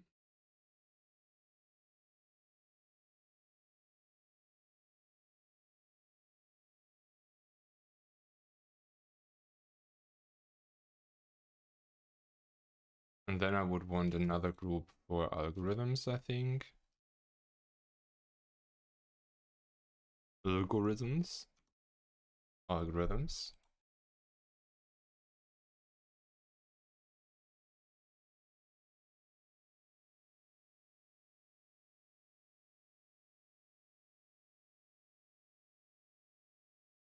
Okay. Let's go and fix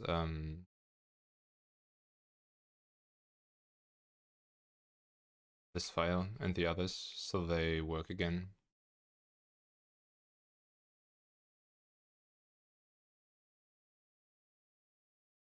No. Okay. What else is broken? This, I guess, is broken.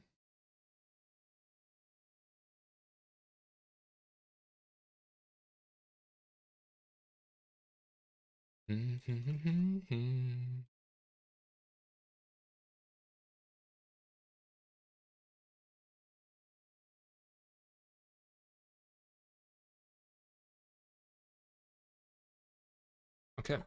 And it is working again. Great. Next step. I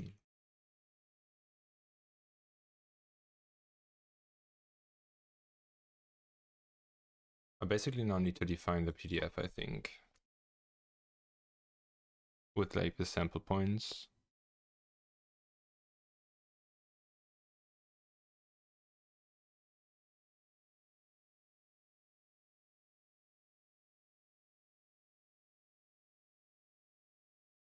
Also, I'm not yet sure if I will actually have in and out, because that might be harder to do.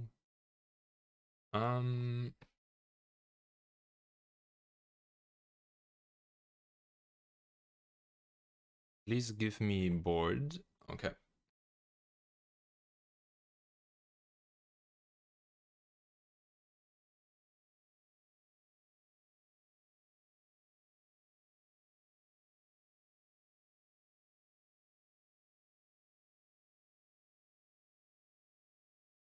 I'm currently checking an older... searching for an older ChatGPT one. I asked about the PDF stuff a bit.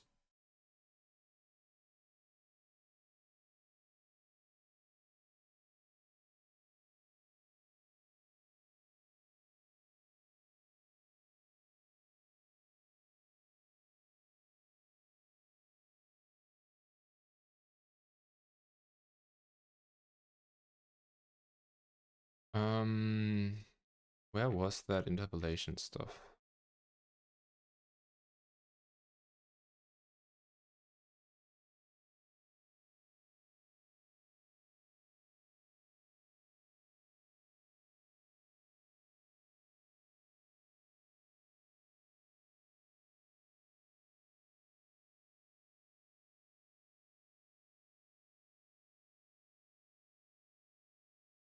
I don't know.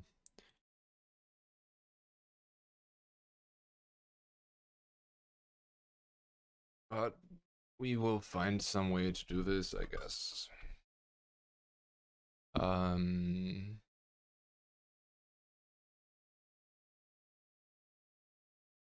Okay. Let's do this.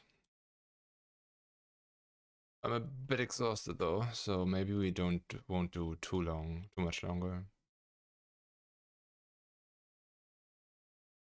Okay.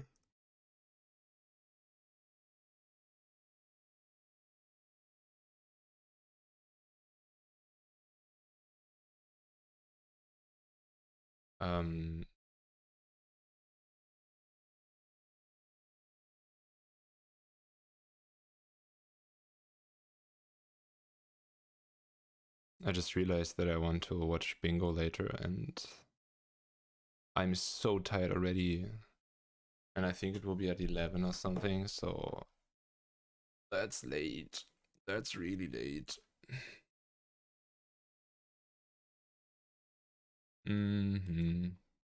Okay, how do I call this thing?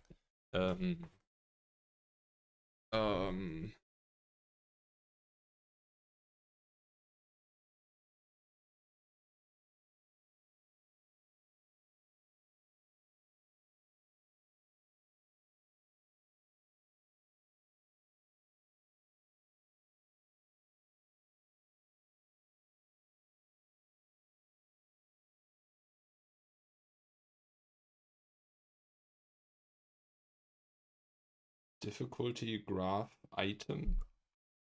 I don't know. Difficulty graph item?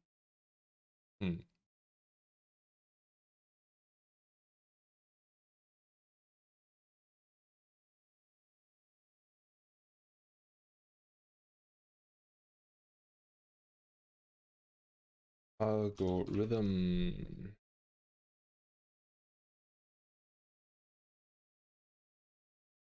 I think I renamed this to board.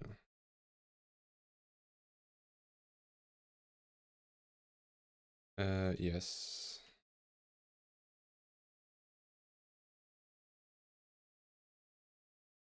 I mean, what is this? This is like a sample point for the difficulty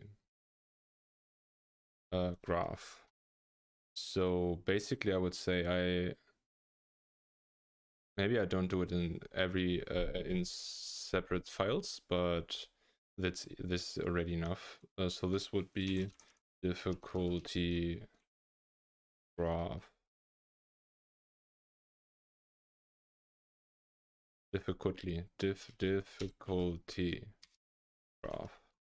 And then here I would have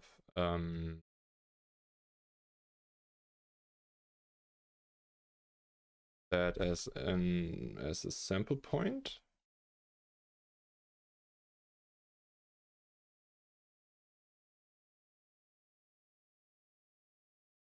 Sample point.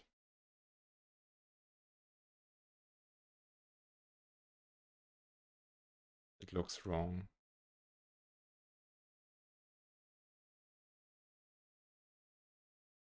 Not the red, but for some reason sample looks weird to me. What did I do wrong? This I did do wrong.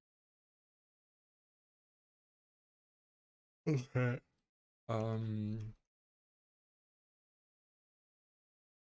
Difficulty. Oh my god. I think I'll never write that word again correctly. It will always be difficultly. Number. Was that even right? No, this is an amount or percentage thing. Chance.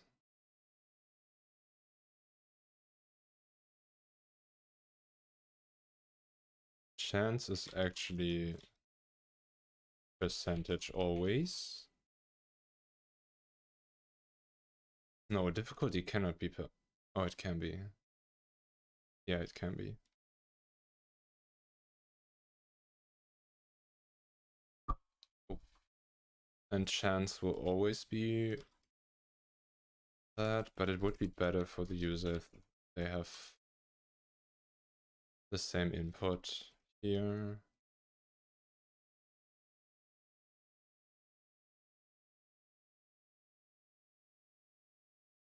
No, that's not true. The chance can be absolute here. I thought about the wrong chance, because I could say I want 5 I want this square 5 times, and as long as you like have 25 things and you place them correctly and have 25 in the end, I won't need to rescale and can just pick the values. Well, I will calculate on that anyway, but it will be exactly that then. So that's good. And then interpolation will be in. Do I want it like that?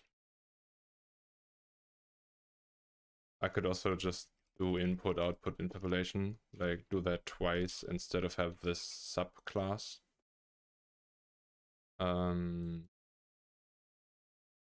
Okay, and then we need the graph.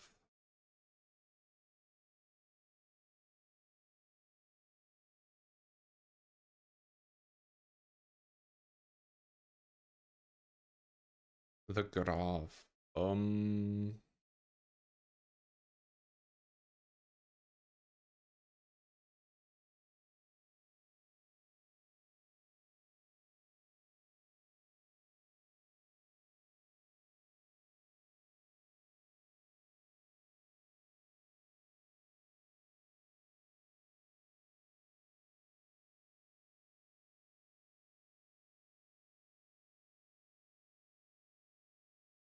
And the graph has all these sample points.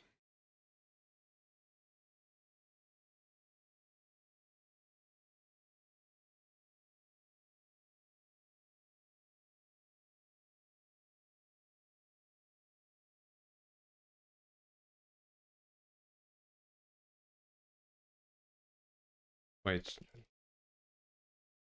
don't they need to be this? At least with the style that I made it so far.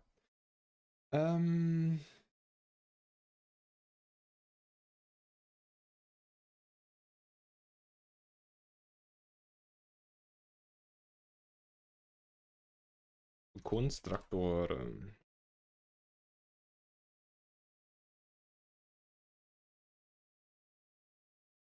This sample points. Okay. What? Oh, not const. Read only.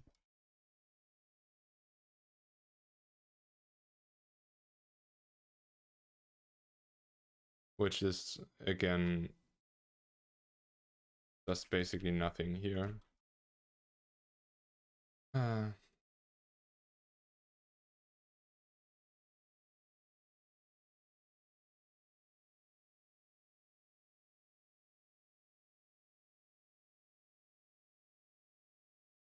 I'm not sure if I want this private.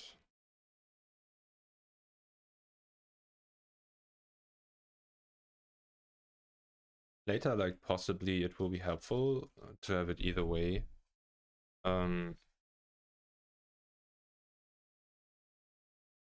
Let's keep it public for now. Okay, and then basically we have an sample method that you can input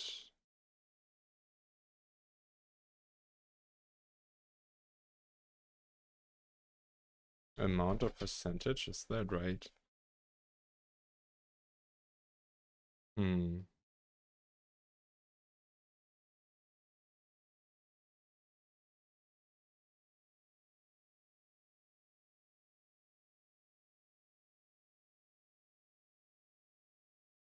Is that right? Amount or percentage?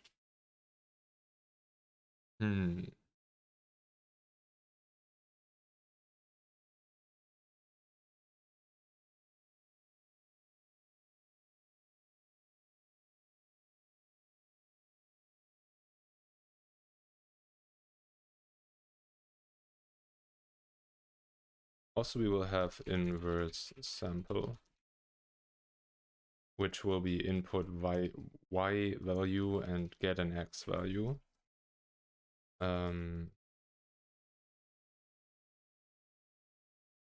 This will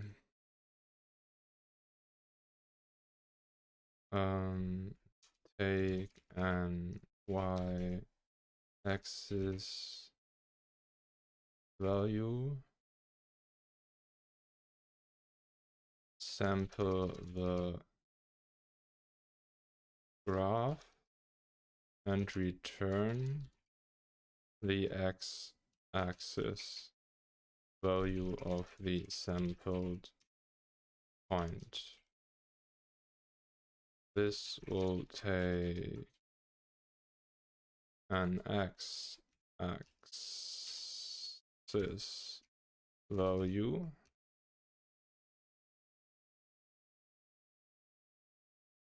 sample the graph and return the y-axis value of the sampled point. Okay. Okay. And because the values can be anything here, I also want anything as an input, I think.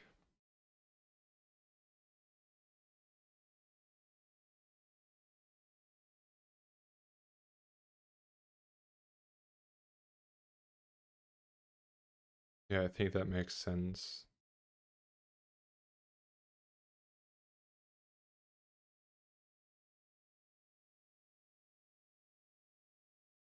Okay.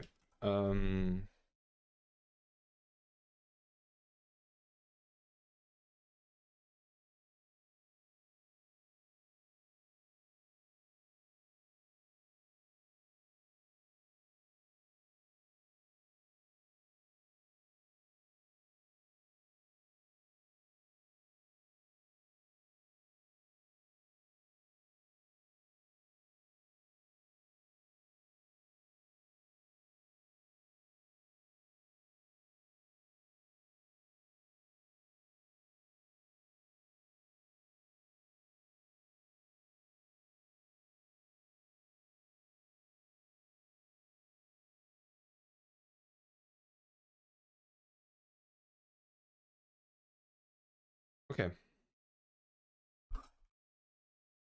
And I think this is what's like the next thing to do, right? Implement the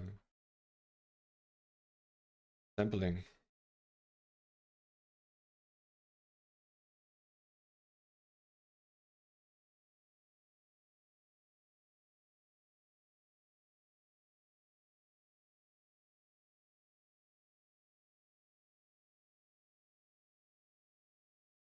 Can I do private functions?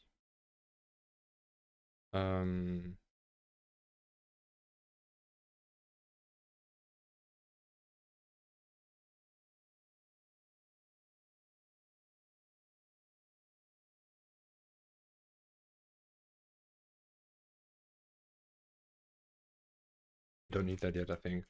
Was thinking about how I split the sample thing and thought about if the inverse sample and the sample will use the same method, but I think the approach is quite different on what's happening there algorithm-wise, because here I need to get the cumulative one, sum it all up, and then end somewhere, and that's just entirely different than this one.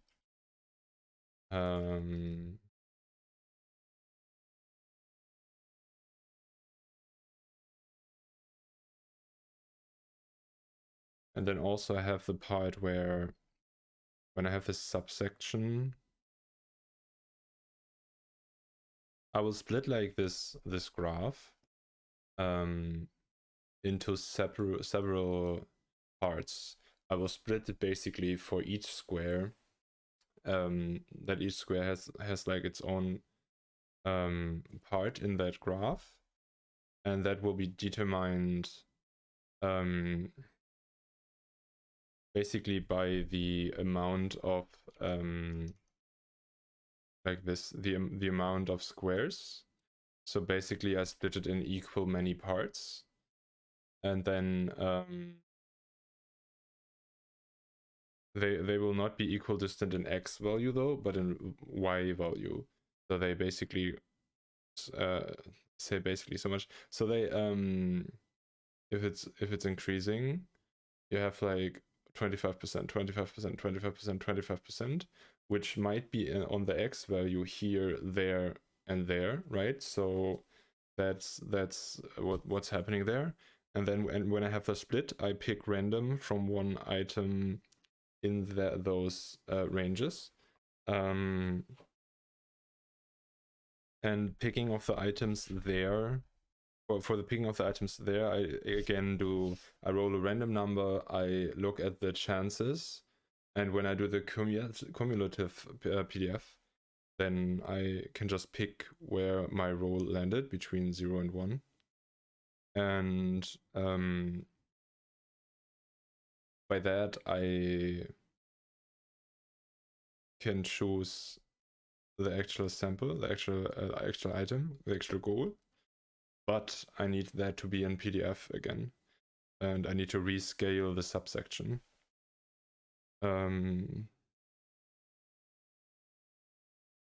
I should draw that too instead of talking, because it's hard to understand, I guess, without visualization.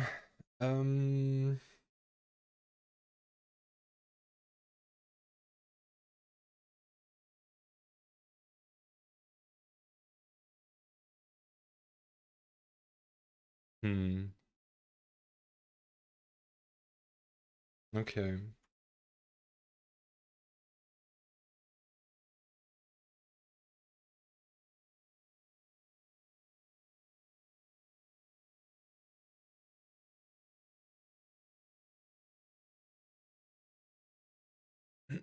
Do I do this now? I feel like rather switching to the sofa and watching stream instead of continuing. But I want to make progress.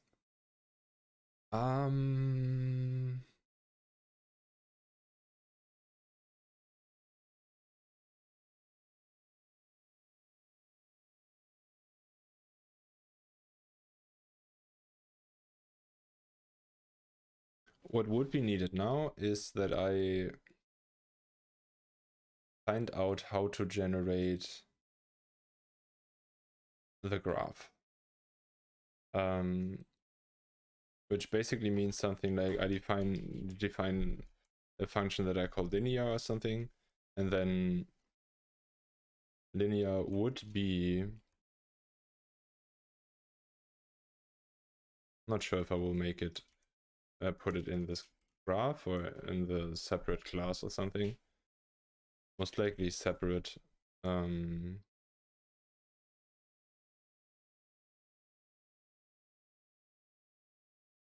also this maybe don't need to be that, but can actually be the function. I don't know. Class interpolator.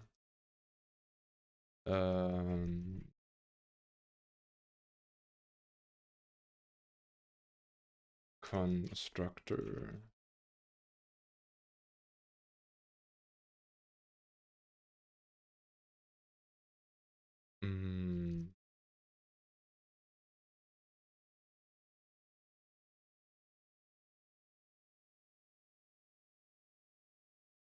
Type.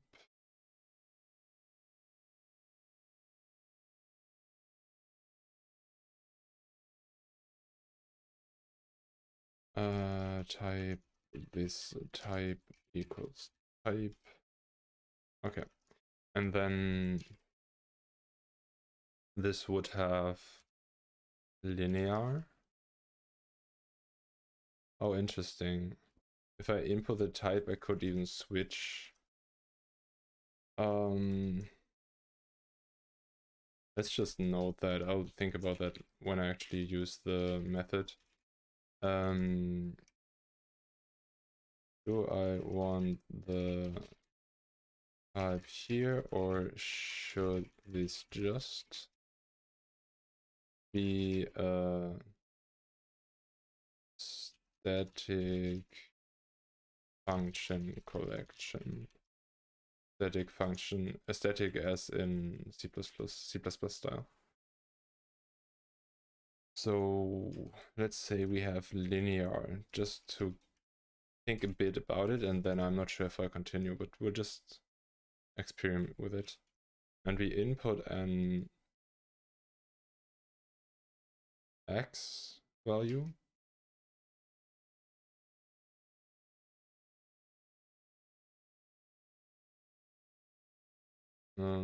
Let's make it simple for now and do number. Maybe we won't keep percentage stuff here because it will work anyway, but I'm not sure yet. So if I have a linear thing, I just return x value times something, right?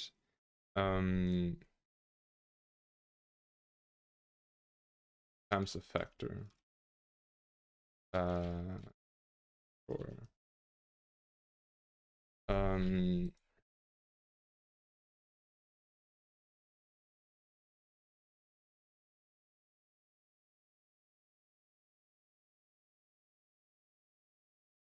I should pick the tablet.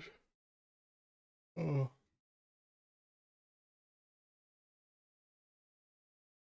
Should pick the tablet and not draw by mouse again. My mouse drawing is just so bad. Okay.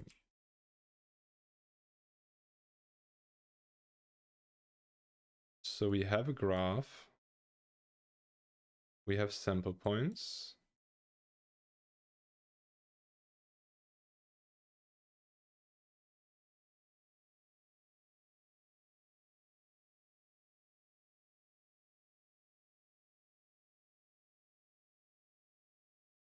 And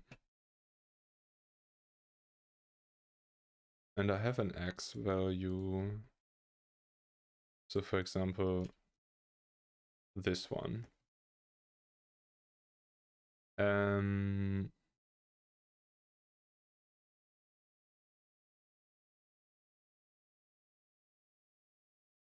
Let's just fix this and for now act as if this would be a linear part completely.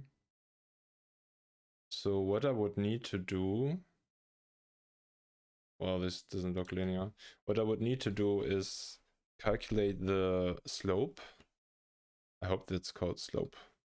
It's Steigung in German. So I need to find out the slope. That's needed. Slope.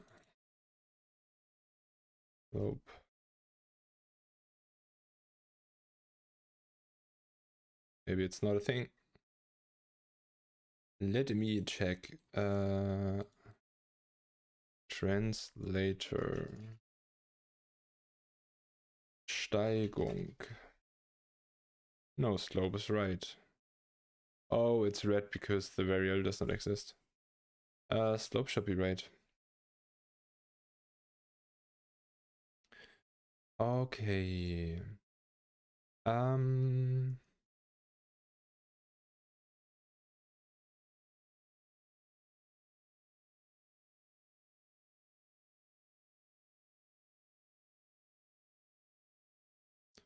Yeah, basically we need to calculate the slope.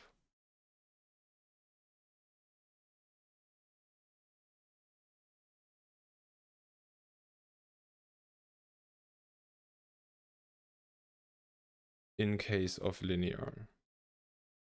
In case of like anything else, like for this one, for this, I would like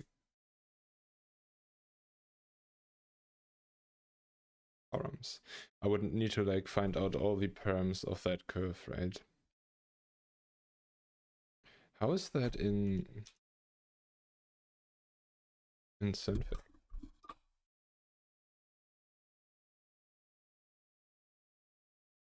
Because I think they did the interpolation the way that I thought.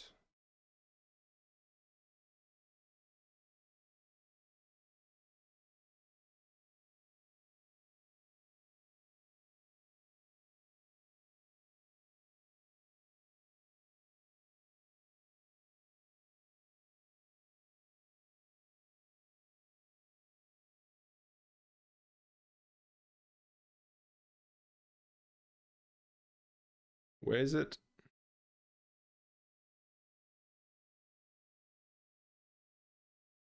Oh, I guess this one won't work. Planet. Where's planet? Planet. This one. Okay.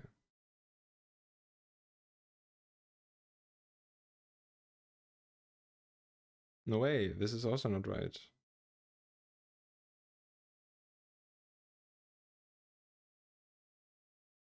No, it is. But where are my...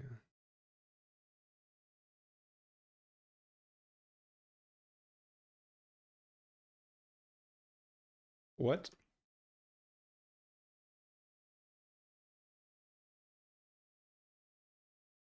There should be breakpoints. Oh, but not for the shadow. Yeah, true. Okay, here it is. Oh, but I only have 2. And it's not visualized. What I can do here is like change the values, right? The program crashed. Change the values. But I think it does not do the interpolation as a graph. But I mean, it must do that for the movement. But I can't see how they actually do it. So maybe when they have 2 points, and you can define the input and output type. So basically, I think it could be... I need to stop saying basically. I hate that. So I imagine it doing something like this. Linear, and then switching to, for example,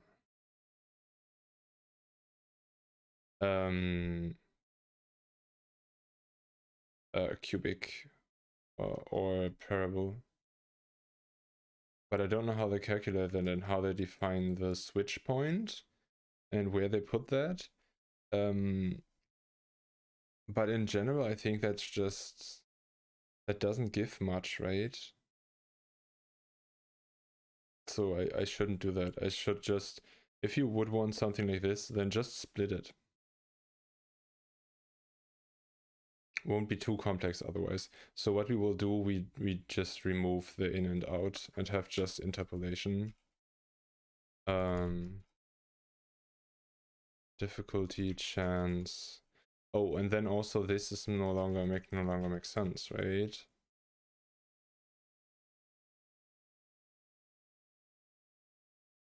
Because it's not the points decision, but the in-between points of a graph.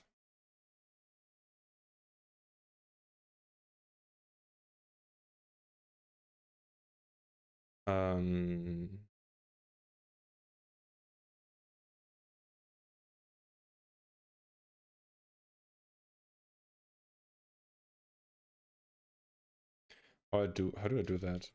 Do I do like 2 sets? Do I do sets? Like always have sample point and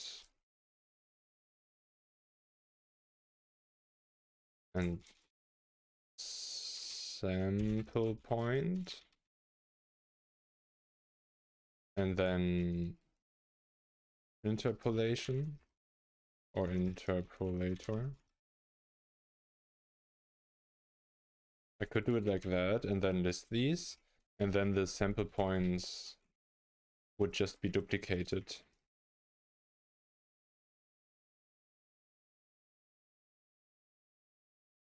If I not do it like that, I could also just do an array of interpolators.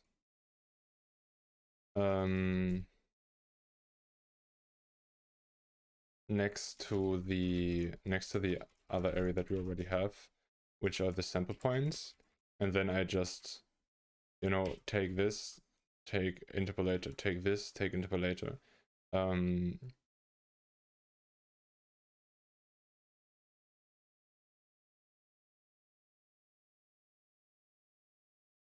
But I think I don't like that.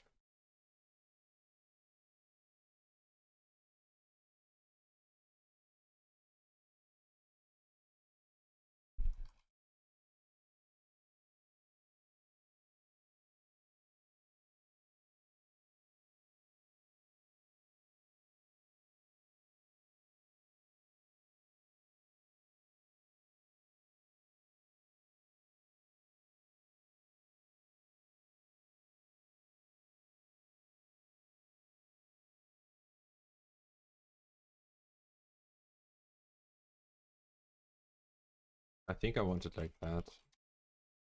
And then the question will be if I keep it, keep the points and do this additionally, or if I don't input the points at all.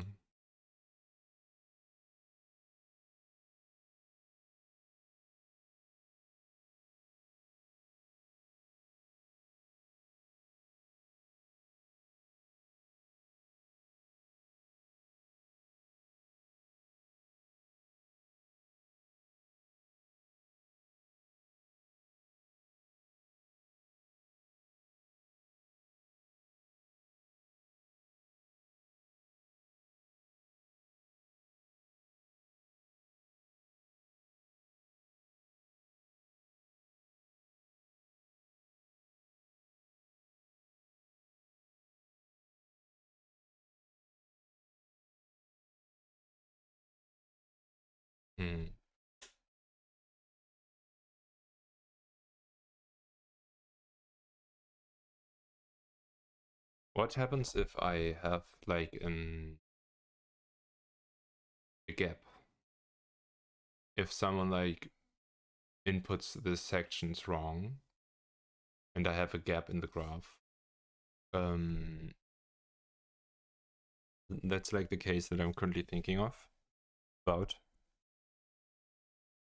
So I think I either need to check that or I need to generate the sections out of some other input.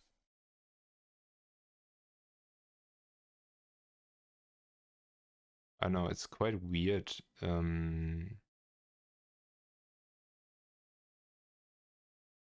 As an input. Oh, how do I want to spread that?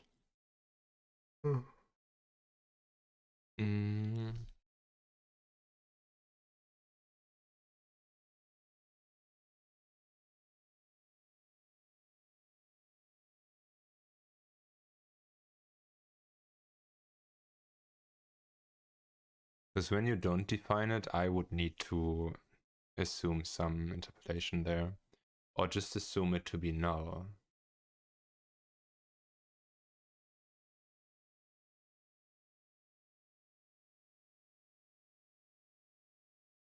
You know what's also interesting? When you have like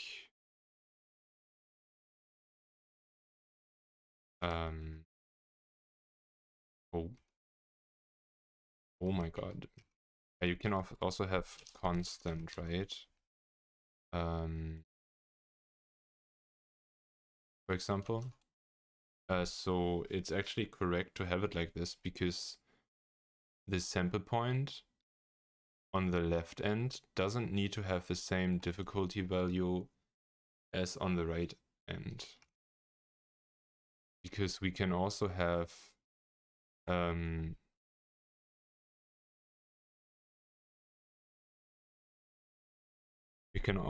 something like this. in theory. And this here is like the same x value. That would also be okay. So it's actually right that we have the sample points in there and double them, because they are actually not the same. I do still have a problem though, that we might not start with 0 and might not end where we want to end.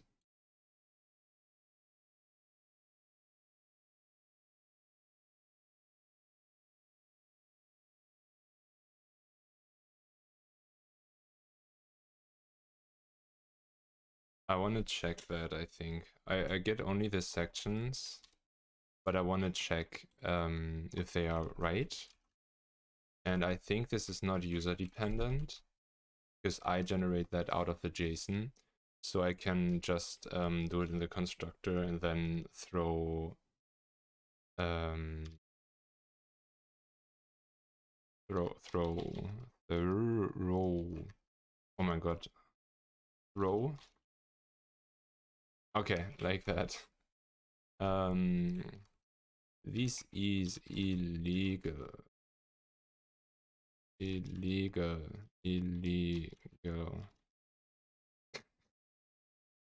I definitely need to stop soon. Wow. This is illegal.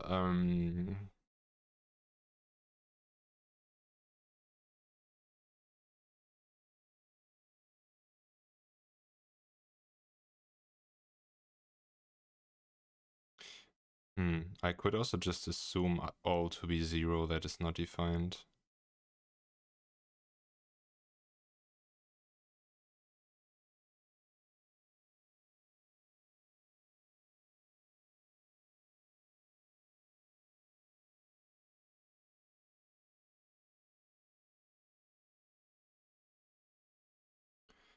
This is illegal.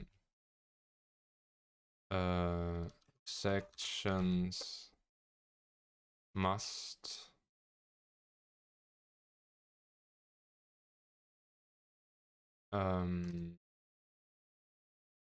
be ordered, and the start of the next section must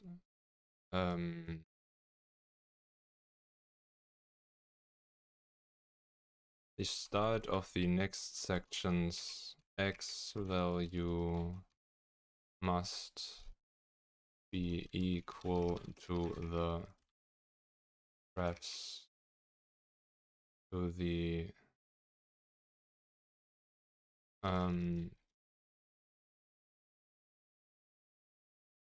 start of the next section's x value must be equal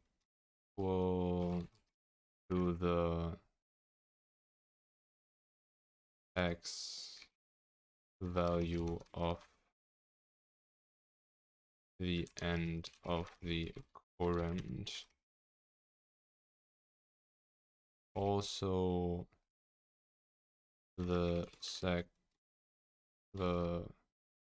section must start with 0.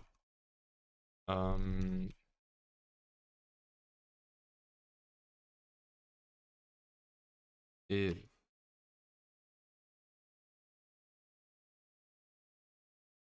section's length bigger than 0,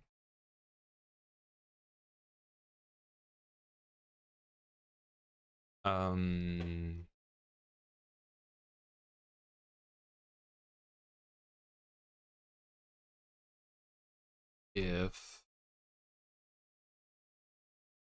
sections of 0 dot start unequals 0, amount or percentage of 0,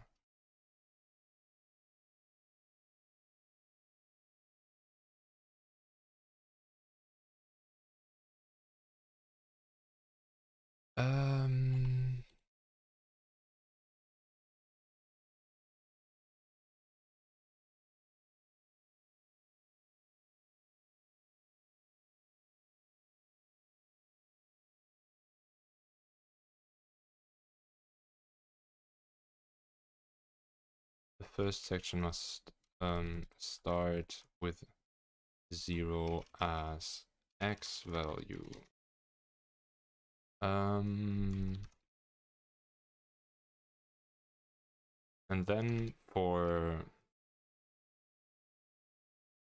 sections,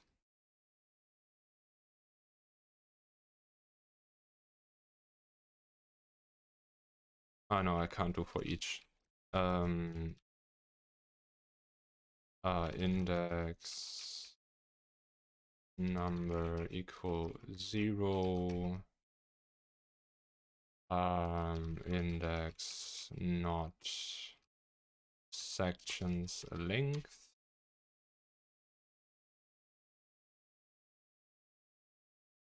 What's wrong with this?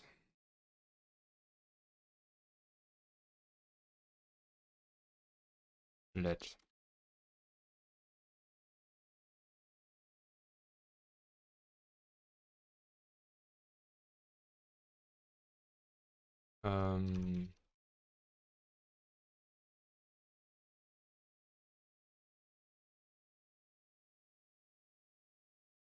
actually, wait, do we do that or not?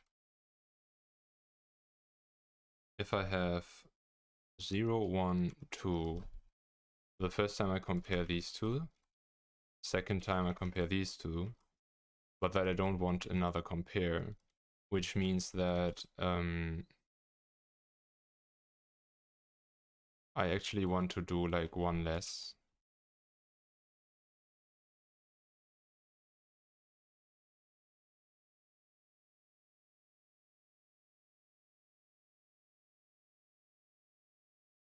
Note that the for loop is one less than the length, as we only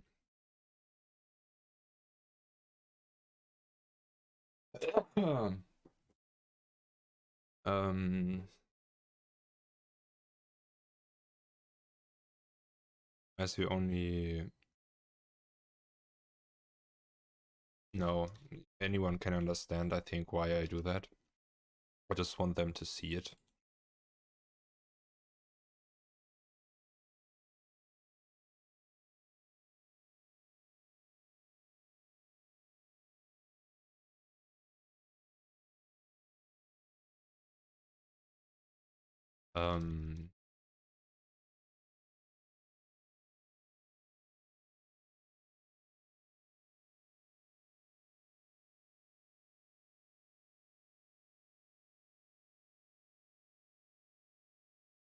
Oh my god, I can't. Words, please, just make the sentence useful. Note that this loops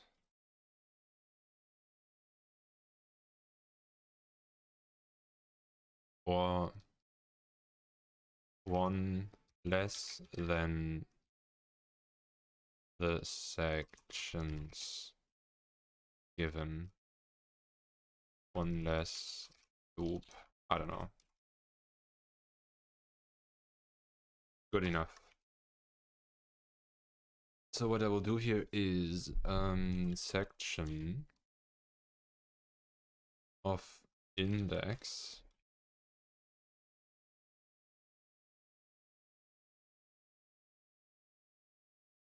wow.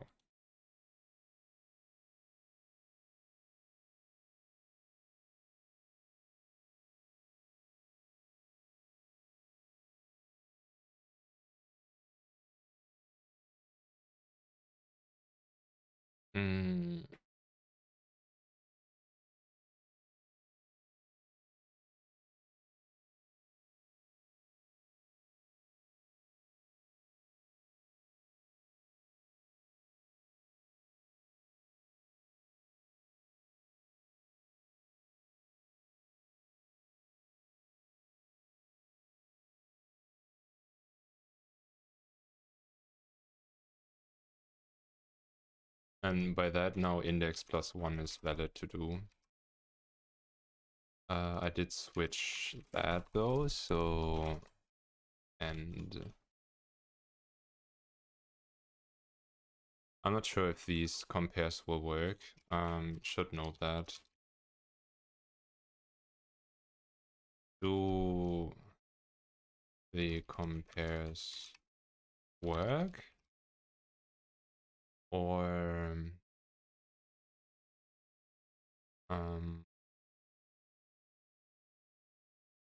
do I need to implement a compare operator and then another one for, can it be the case that one of them is percentage while the other isn't? If so, how to deal with that? Okay.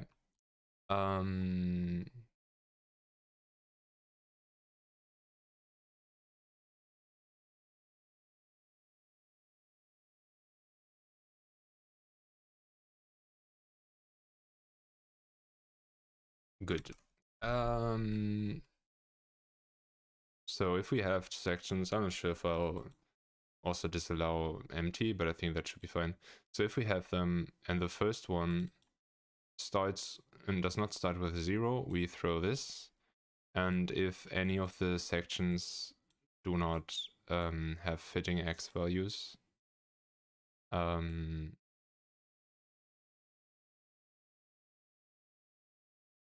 I do the same. I also throw.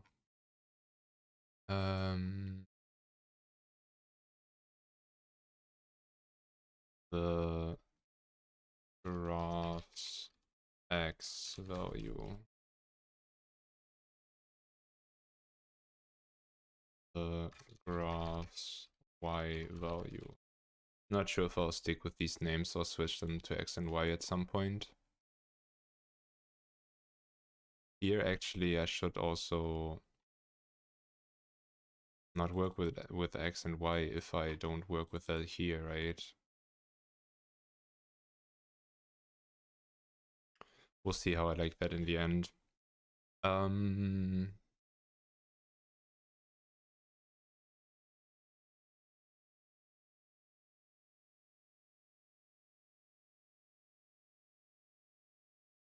Okay, that is checked, so it's all valid, and then we do how to sample between 2 points in TypeScript.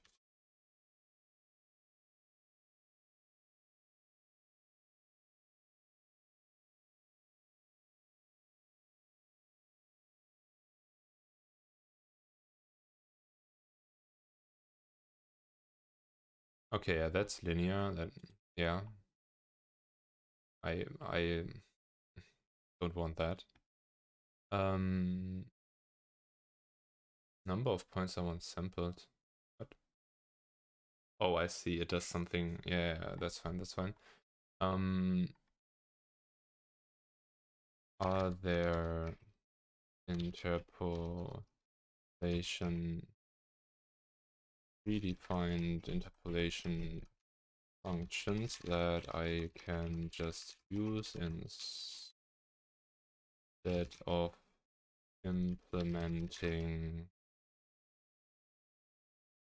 linear, cubic, and so on by myself?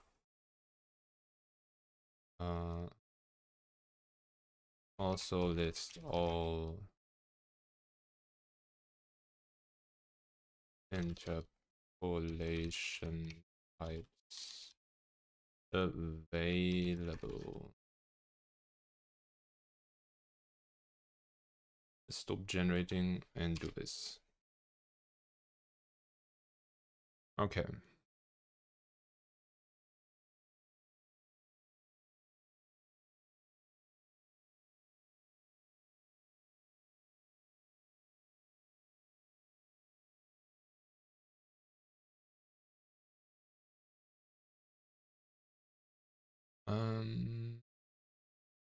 I don't rename the top to X and Y, shouldn't I rename this then to sample difficulty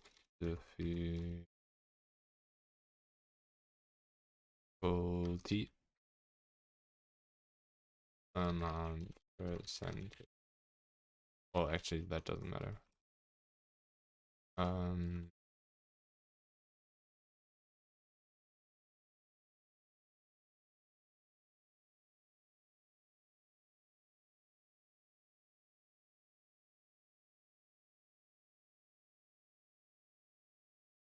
Wow, why is it so slow?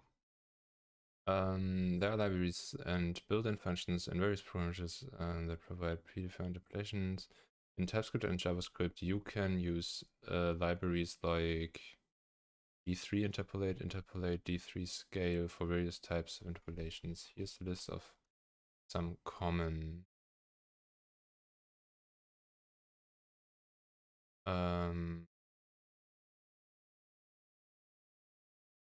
best interpolation library for TypeScript. String interpolation? What is string interpolation?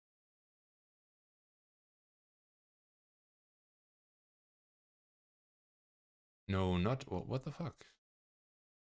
Um,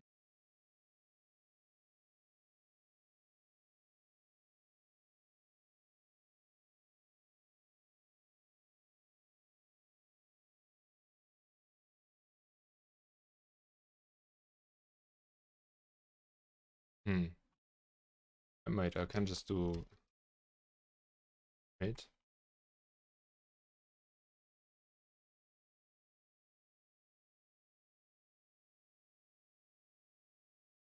Um,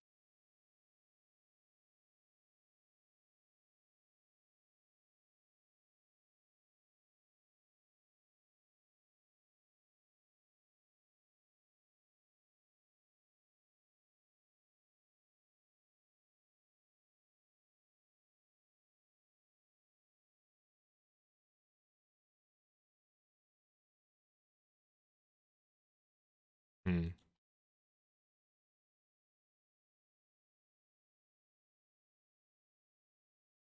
Angular? What?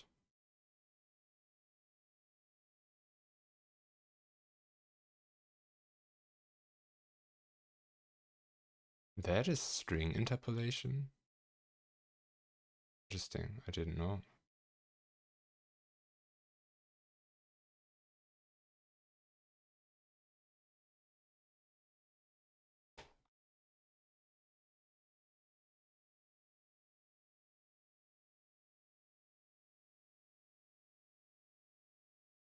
Huh. I don't want to buy.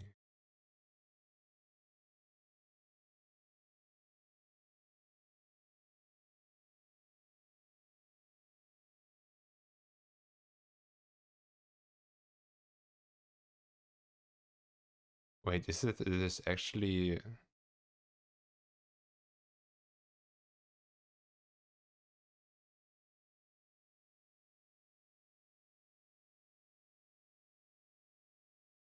Maybe I'm stupid and I just don't see it, but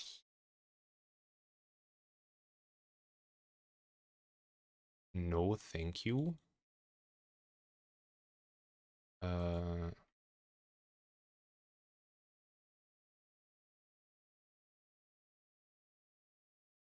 Seems that was not the right thing. Oh, this entire thing.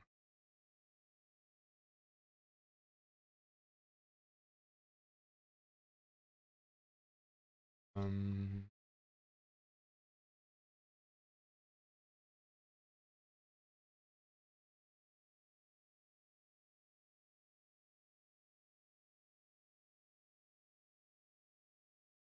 okay. Thank you for nothing. Okay.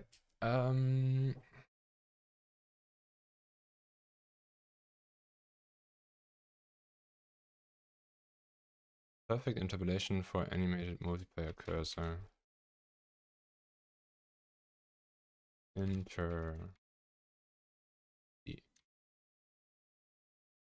Interpreter. No. Sampling. Linear.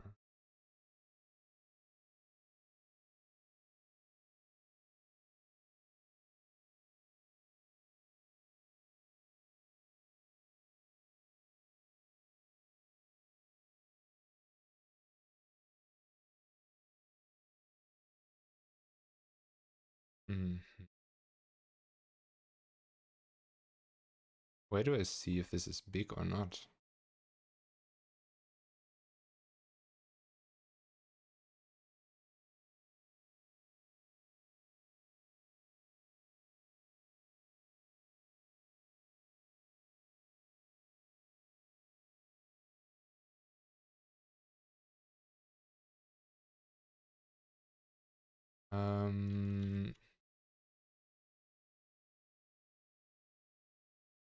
Add linear interpolation, add regression, multi-regression, add SCV. Okay, so it doesn't have interpolation, I think.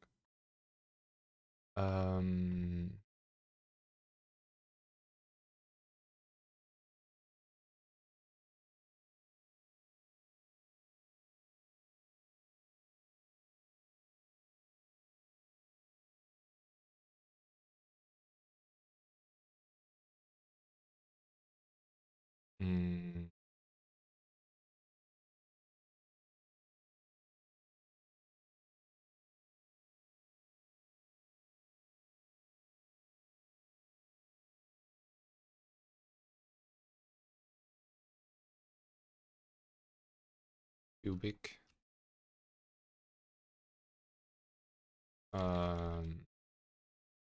B-spline.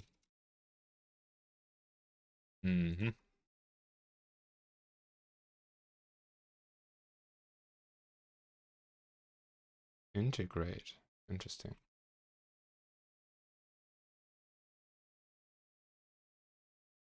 I should just read the topics and not the individual things.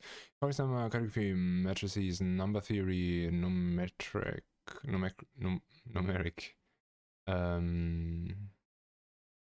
random normal PDF is interesting. Regression. No. Integrate is actually interesting. Okay.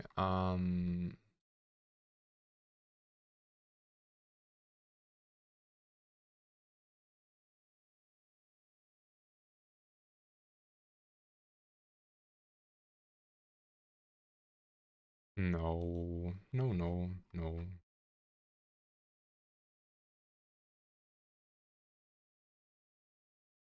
Oh yeah, that I could do too, but I don't want that actually.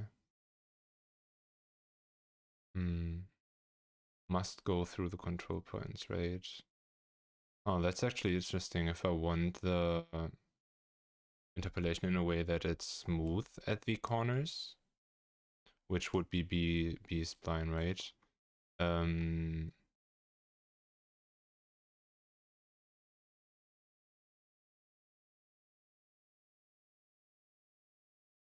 I don't know. I think that's no condition that I want to uphold here.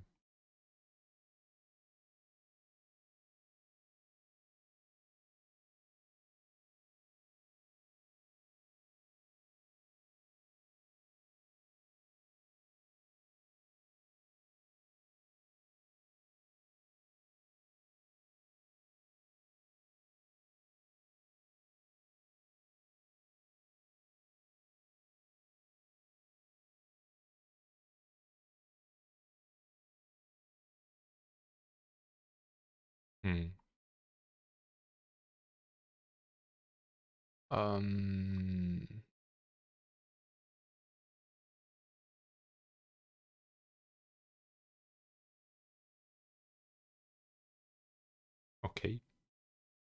Yeah, let's look for that one.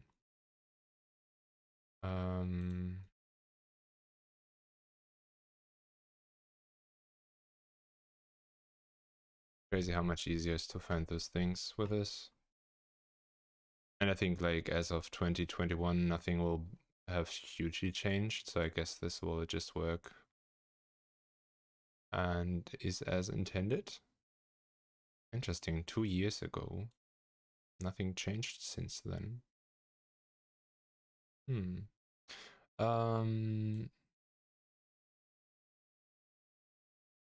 That has some more Starks than Folks. That's good.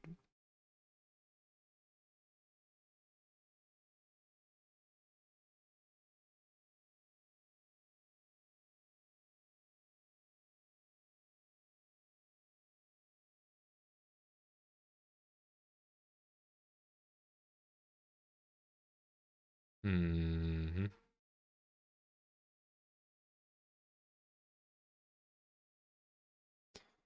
I should search and not scroll. Linear.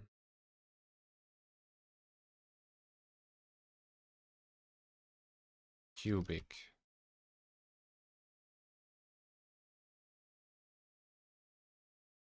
Splines. Whether standard interpolators blend from a starting value A at T0 to an ending value T1. Spline interpolators smoothly blend multiple input values for T in 0, 1 using piecewise polynomial functions. Only cubic uniform are supported. Okay. That's basically what I want, right? So maybe I don't even need my own class.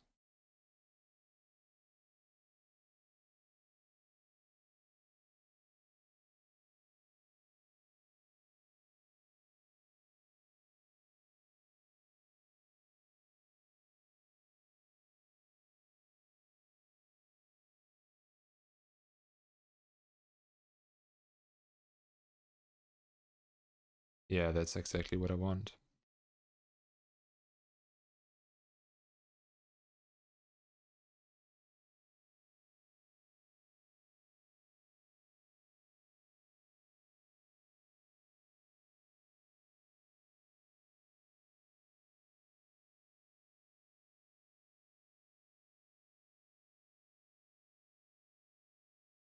Well, it's actually not, because here this seems to be not able to jump, if I read this correct. No, I don't know what this even is. I can't read this correct because I don't understand it. Interpolate and then values.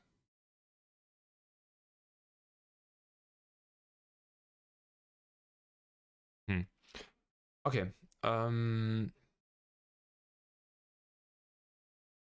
This looks good.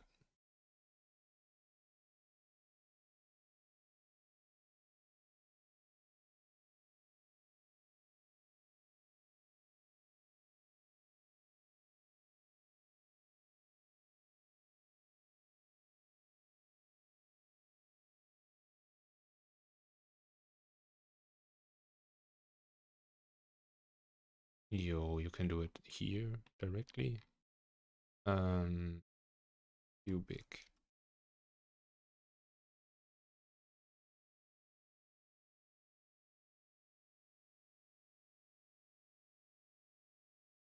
Interpolate basis.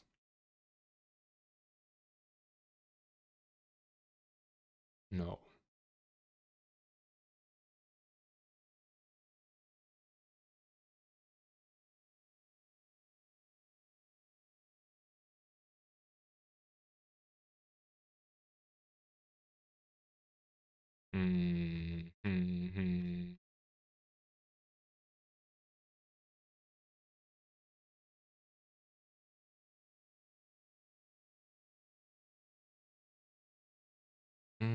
I have two numbers.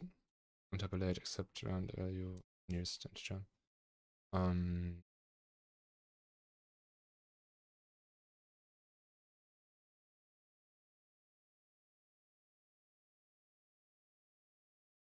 Okay.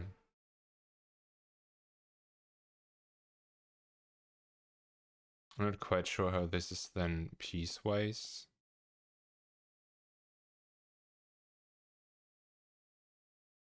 Because I guess I cannot do this too.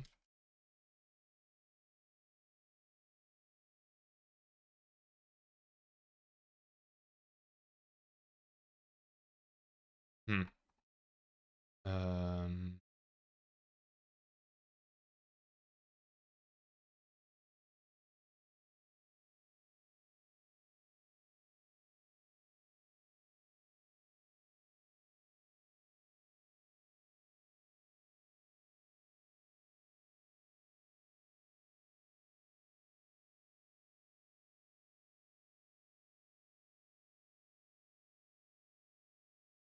so tired. I need to stop soon. Interpolate round. Okay, that does nothing somehow.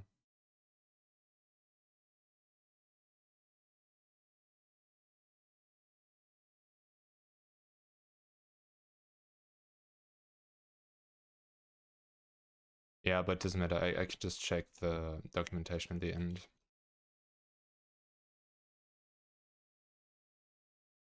Ah, linear interpolator. Oh, interpolate basis. Wait, but this basis. Oh, here it's linear. But why is the interpolator basis linear? Interpolate basis.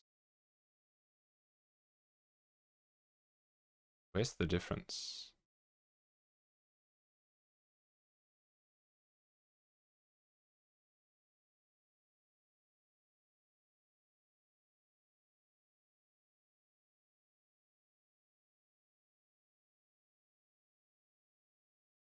Ah,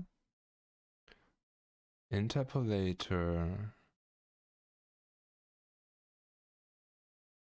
What? What? Both are just bases, yeah.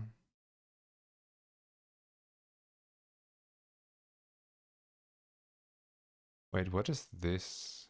FE? I never saw that before. And we override that anyway, right? So how does that work?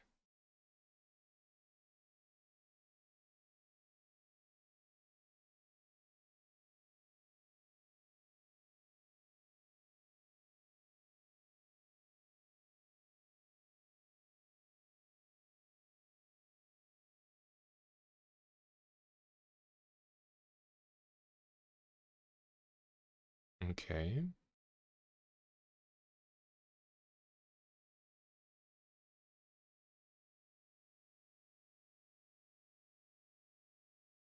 Um, how? Where does that come from? Is it this line? Does this do something? No, that's not even code. Is it? No. Interpolate basis. I should just read. God damn it. It has symbols in a combination of b-cubic functions. Oh yeah, because it's b-cubic. Yeah. That's why I can't adjust it. Makes sense.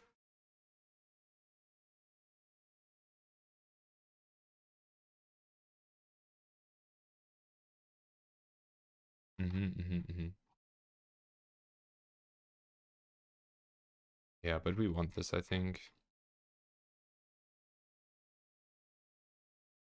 I'm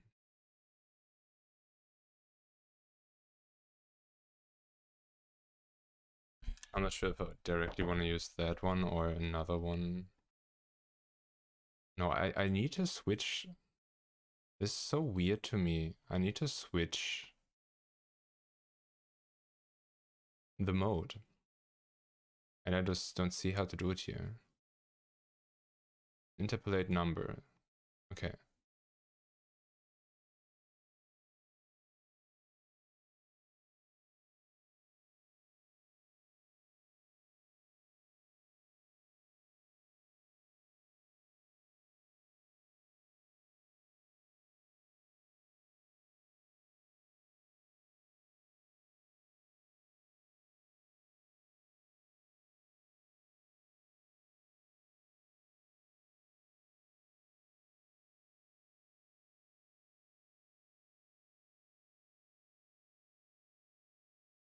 But there's no... Okay, let me see. Yeah. Linear. Okay.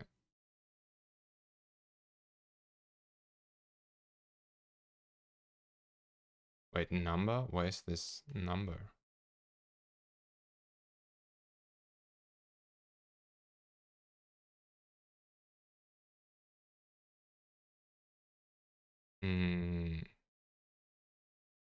A plus B plus function.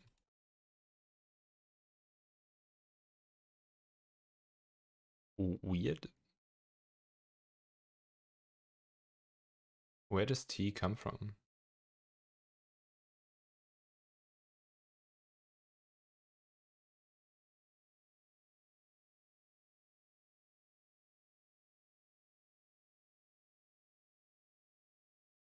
Oh, I don't understand. I guess maybe this is just used in something else, right? Yeah, that makes sense. And then you get those values and can do something with it. Okay, that makes sense.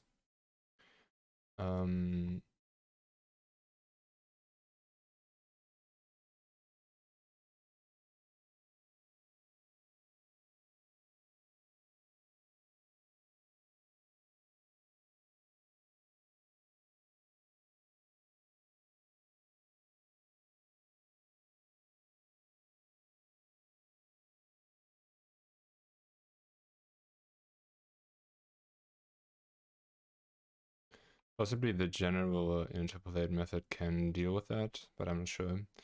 Round number again.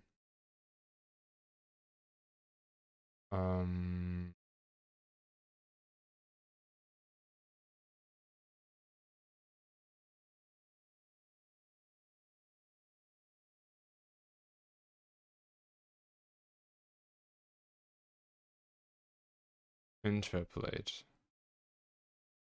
No, it doesn't have that. I don't get this.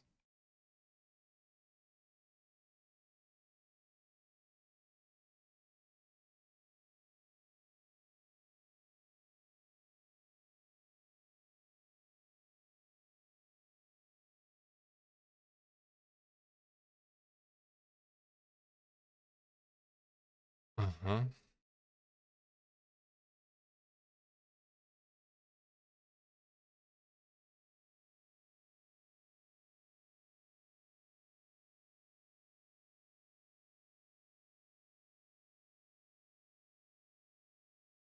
So it cannot do what I want then? Because it neither can do linear nor neither can do the switch nor something else. What?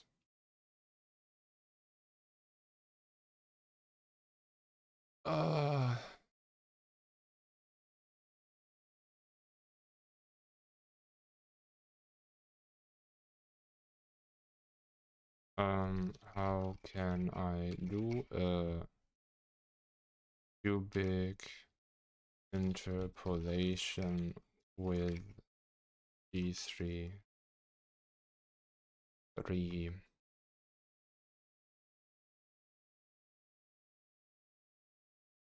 Well, here's step, right? That's what I want to, but I don't find that here anywhere. Not sure why. Not sure why.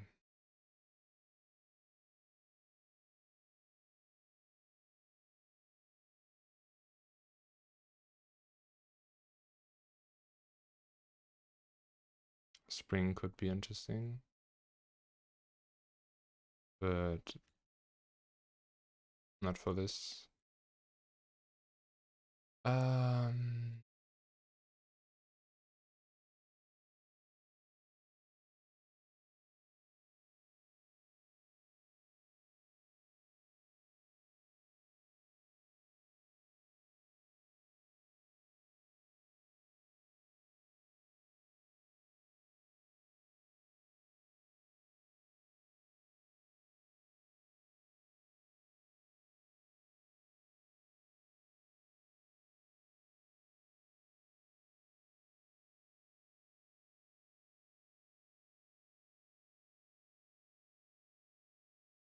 What?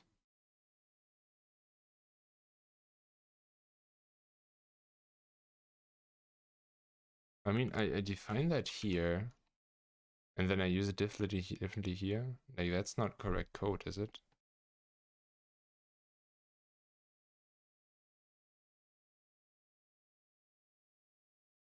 Oh, it is, because this also returns a function.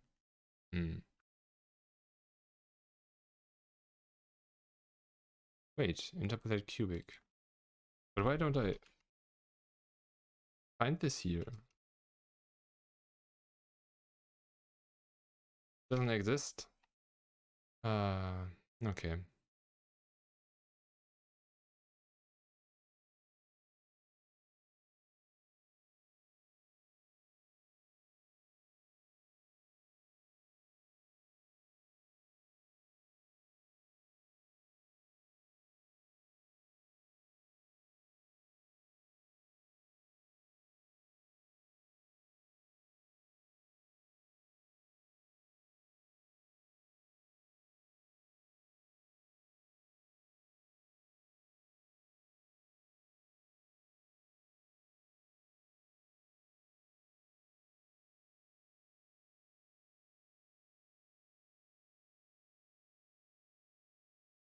Okay, so it, I guess, cannot do what I want.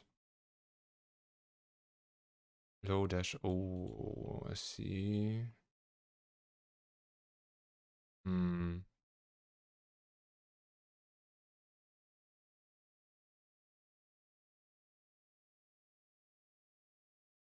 Interpolate.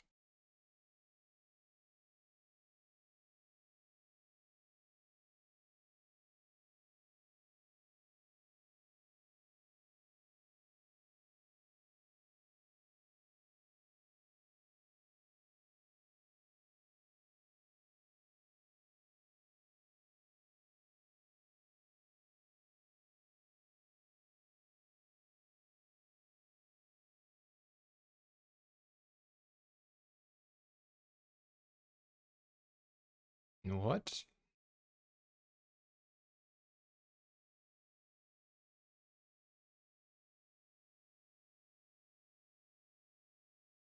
Um,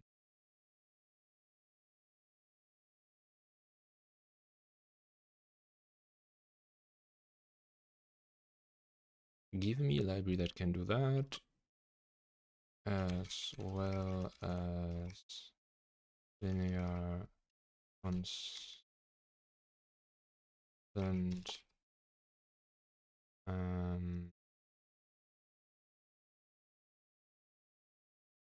I mean, I can implement it myself. It's not like that's hard math, but kind of feels weird to do that instead of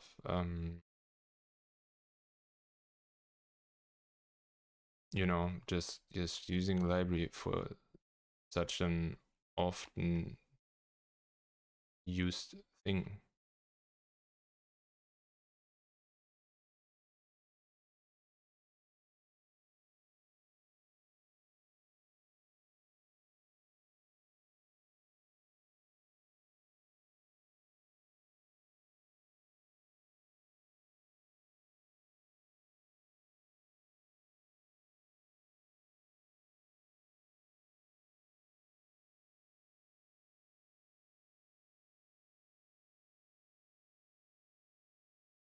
Um, hmm.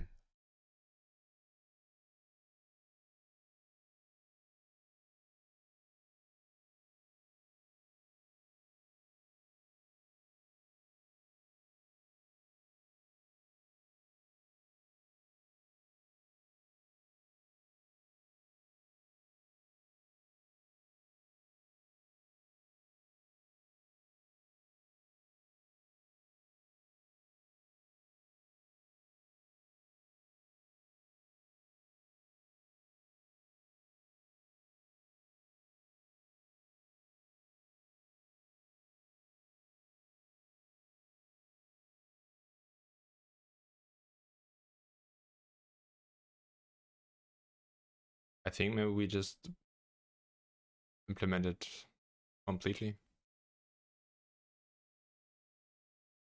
For piecewise action, type selection America and just cause. Using numeric for.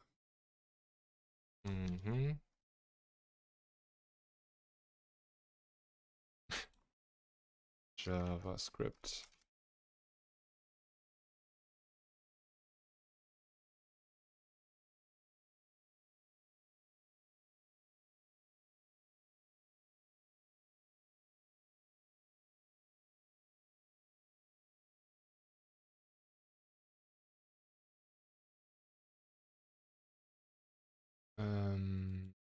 Line.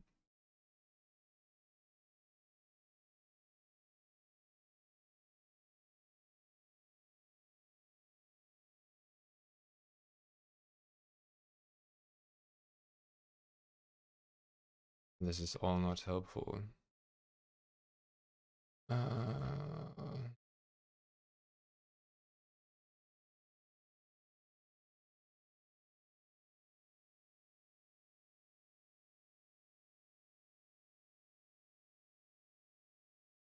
Okay. This looks fine. Oh.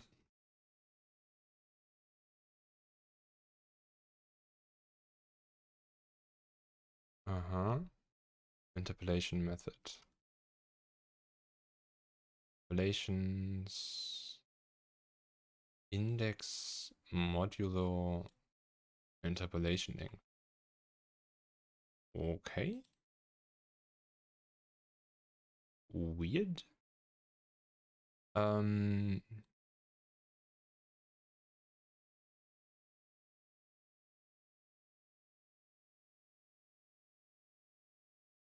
Wait, so I call this, right? This is a function. And I use that one. Okay.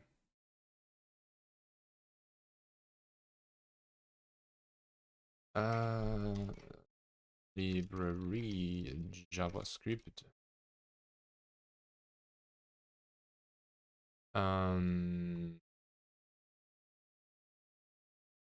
Should be that one. Let's see. That's bright.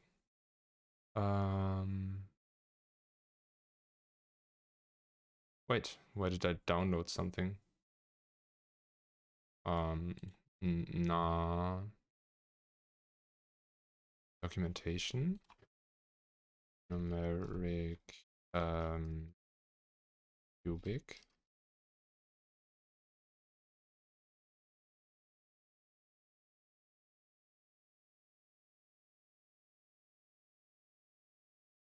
Numeric spline at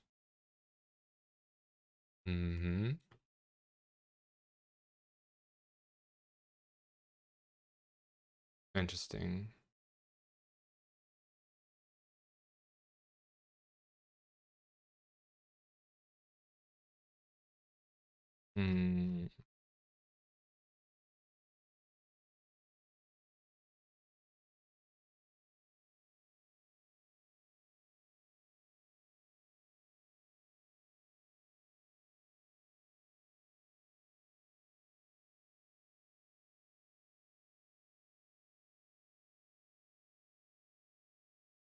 Did it lie again? Is there no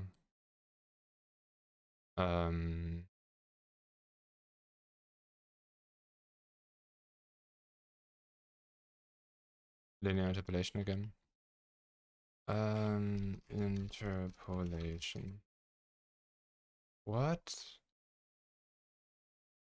Am I using the wrong words? Is it like, if you like, is it maybe not interpolation? What the fuck?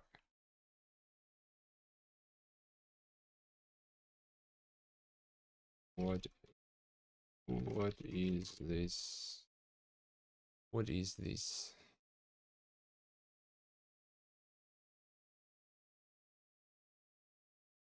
Because that clearly does not exist.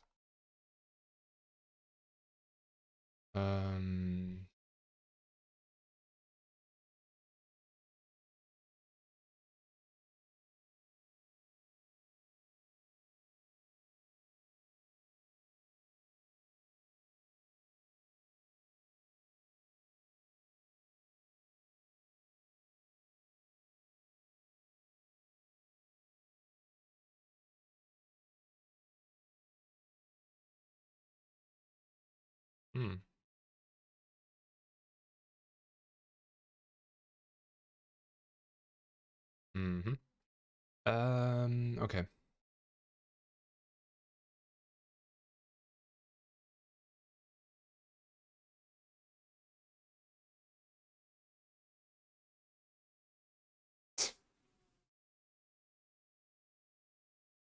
What the fuck? Okay. TypeScript. Numeric library.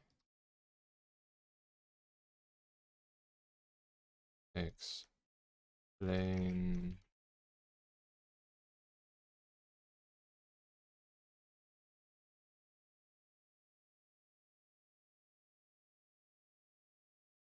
Oh, it's numerical.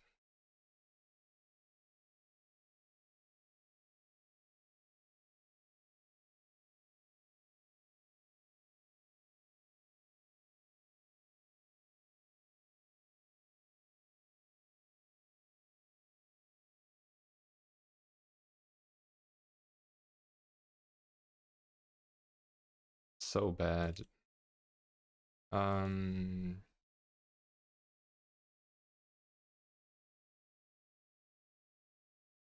Numerical linear interpolation example.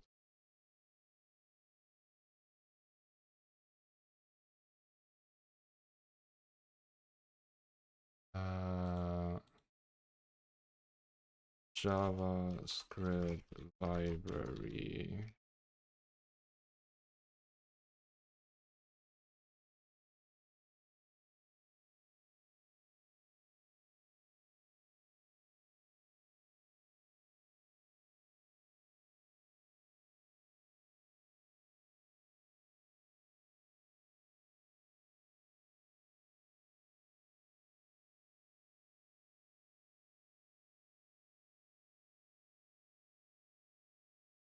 Mm-hmm.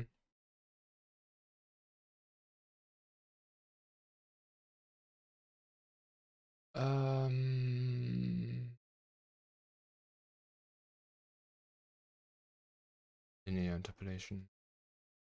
Okay, we go through these tabs and then I stop. And we'll definitely try this one.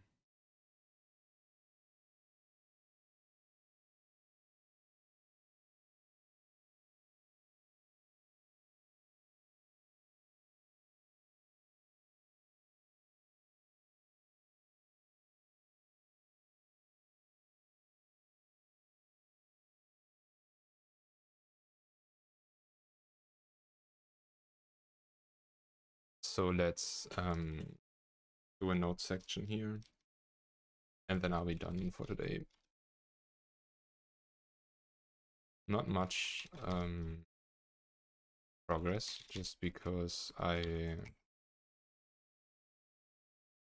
was confusing a lot about this interpolation stuff. But it's fine. I just can't decide if I want to if I want to have this implemented myself or not.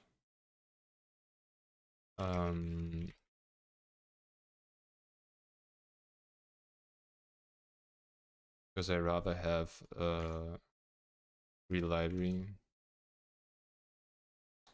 But well,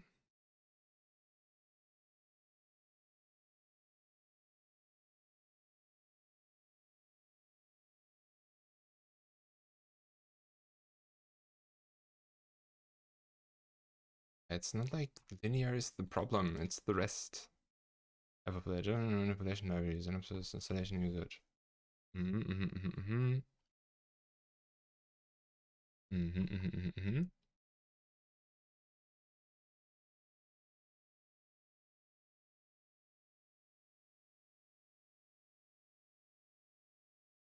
Yep, I think this is what we want. Interpolates missing points for the function fx with a constant value c. That's what I want.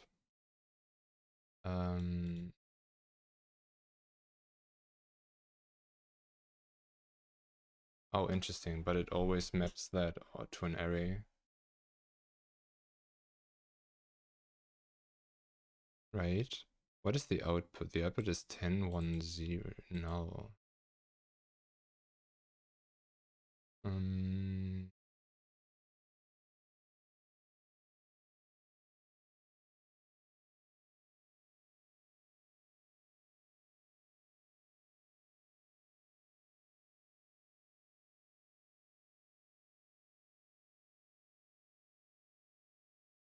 X? Oh, I should just read that, right?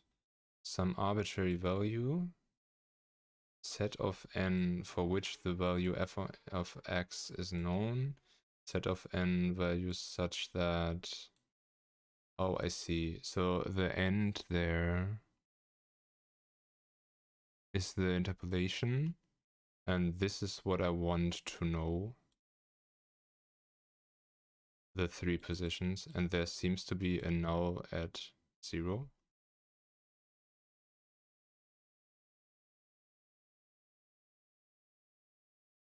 Value x, like that. C is any 2 array. Interesting. Okay, we have step, we have linear, we have cute birds. And I will just always have only one thing inputted. Put it. Polynomial interpolation xy array.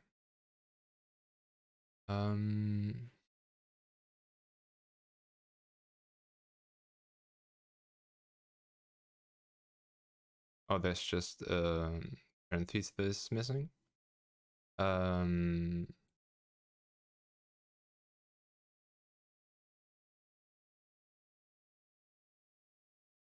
Okay. It seems like you can't... Oh, it's Lagrange polynomial of n-1. I see. So it will be... Wait, but n for me would always be 2. So I would always have that, which would be fine. Okay. Okay, yeah, I think we pick this one. What would be cool if we would do this ourselves is that we could ensure smoothness. Oh, but we can't if it's not polynomial with both. Right? No, I can't in that case.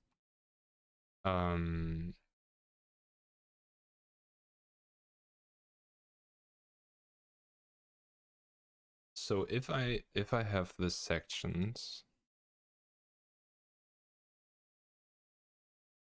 and would be able to draw well,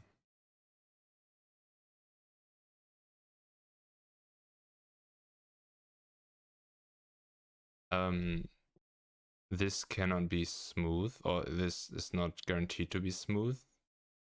This point here, which it could be in theory.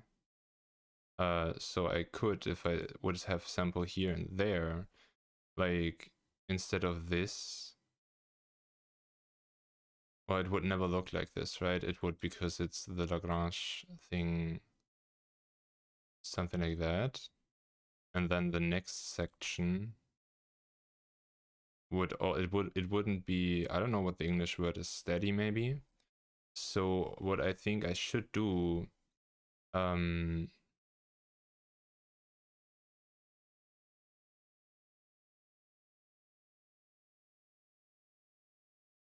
is give like a range. So for this part where this is all smooth and basically the user shows L polynomial for all of these sections, I just put them together and do the polynomial stuff. But if I do it like that and then get a subsection, which would look like that, another color, if I get like a subsection from here to there. Oh, I think I can just scale the result instead of scaling the sample points. So I correct it after to the correct value. Then I can just sample this every time. Okay. I think we pick that library.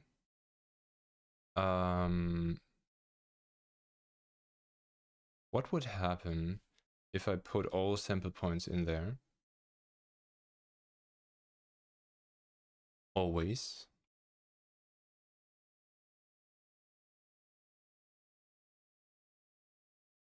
I mean, this would be something like this then. Oh, I can't because here these two values will not work. But it would look like something like this, just broken in this point. I'll show what would happen in that case if the algorithm will reject that. And then if I pick and sample with polynomial, I would, I don't know, get this value differently than if I just pick it by constant or whatever. Would that make a difference? It would make this... No, it wouldn't guarantee to make this smooth. Because it would, for example, have that curvature, so it would still go up.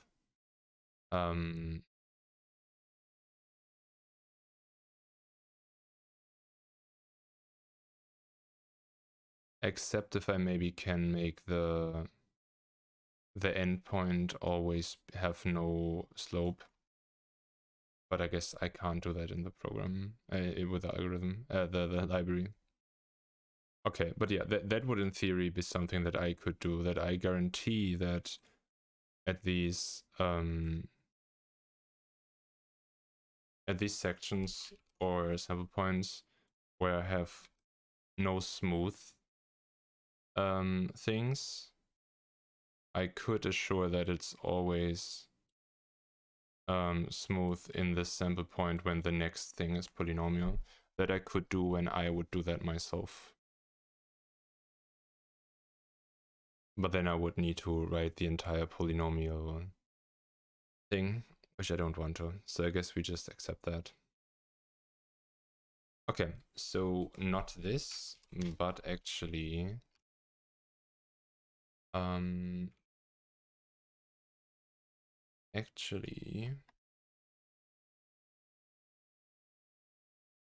this library.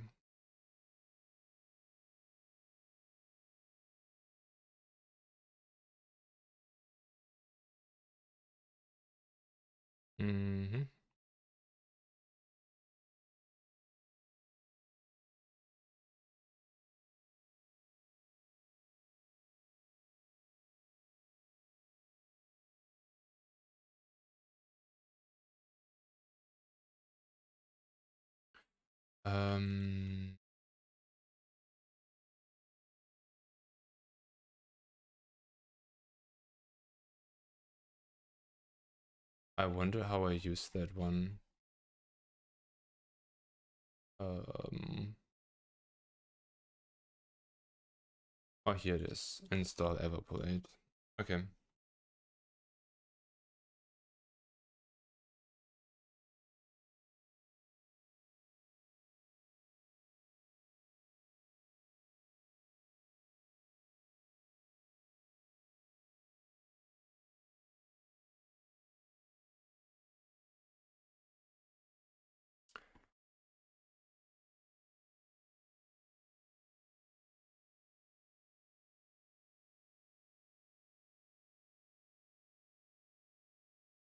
Okay.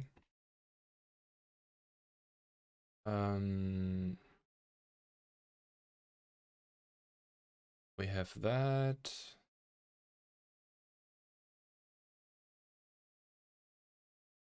I wanna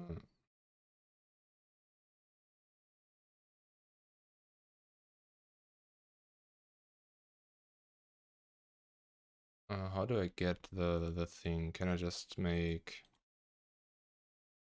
step here? You? Mm.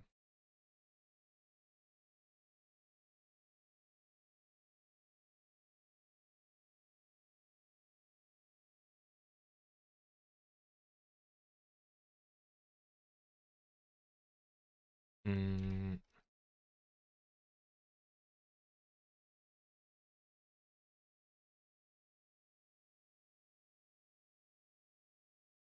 Is that how such things are done?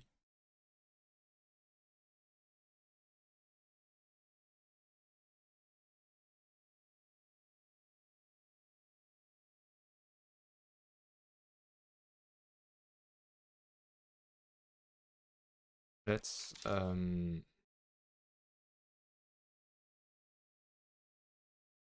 make it like this. Why does it not work?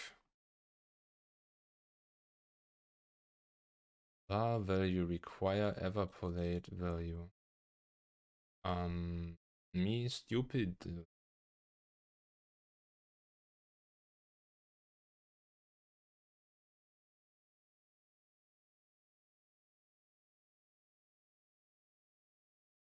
If a module system is detected, the host environment which is otherwise the window global named evaporate will be exported.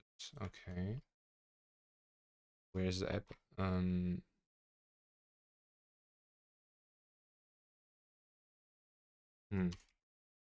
Import whatever from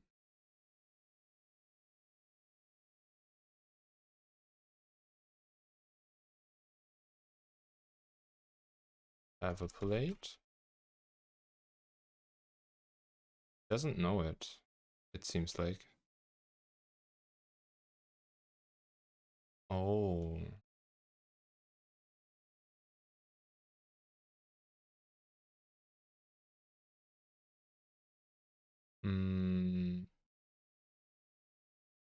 Oh, the problem is that we have TypeScript and that's JavaScript. How to use a JavaScript library in TypeScript.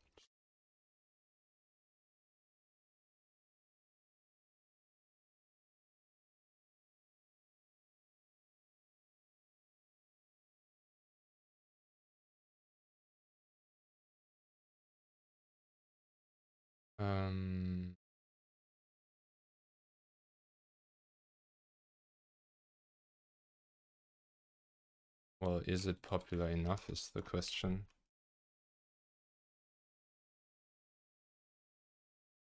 Yes.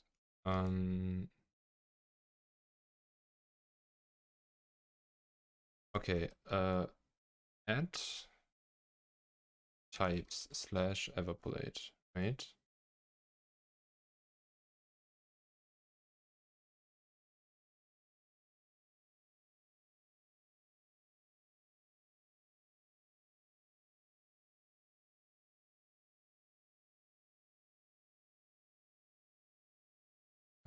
Yeah, it's purely JavaScript.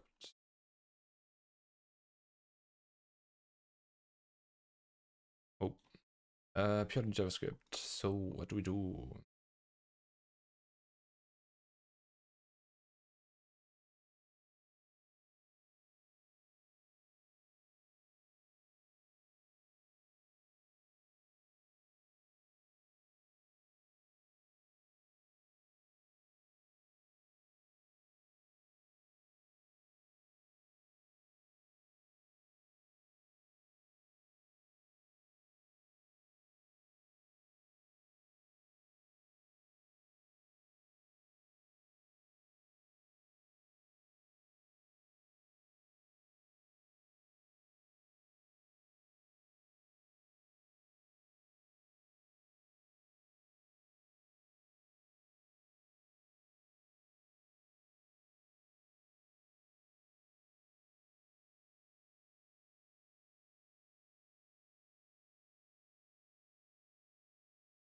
Okay.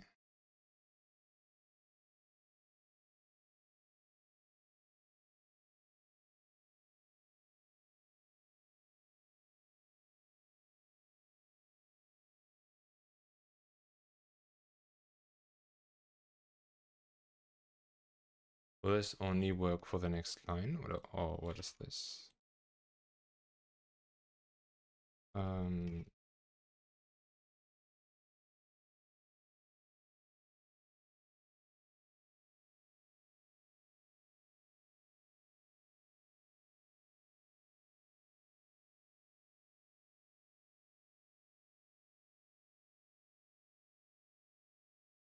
Okay. So that seems to work.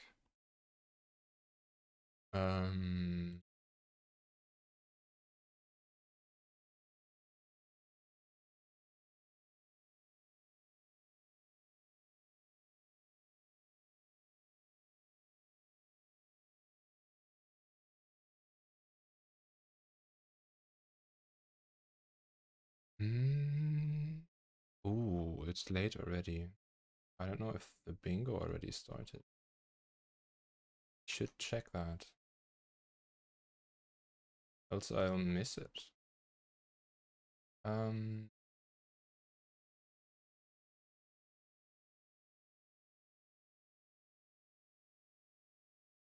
it did already start. No. Okay. Then we actually need to quit quick here. Okay, but we have all that I wanted here now. So we actually can.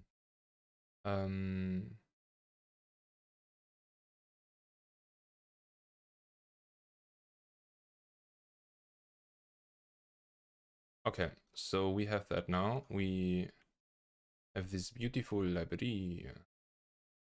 Busy birds. Okay, and can do all the stuff. For example, linear.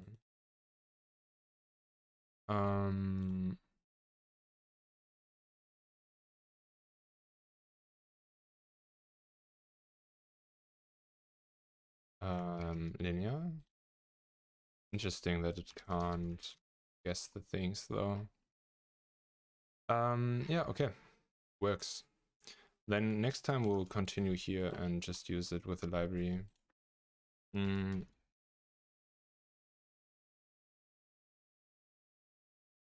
Continue here and use the new bird library.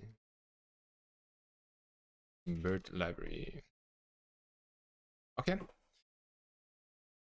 There was something.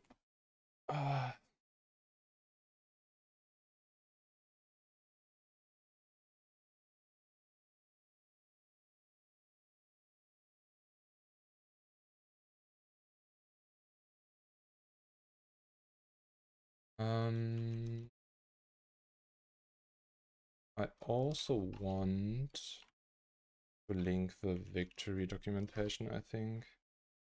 Victory Java script. No, React, right? Victory React. And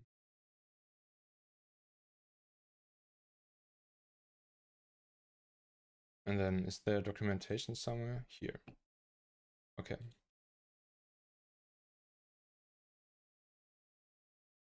Okay. With that, we will stop.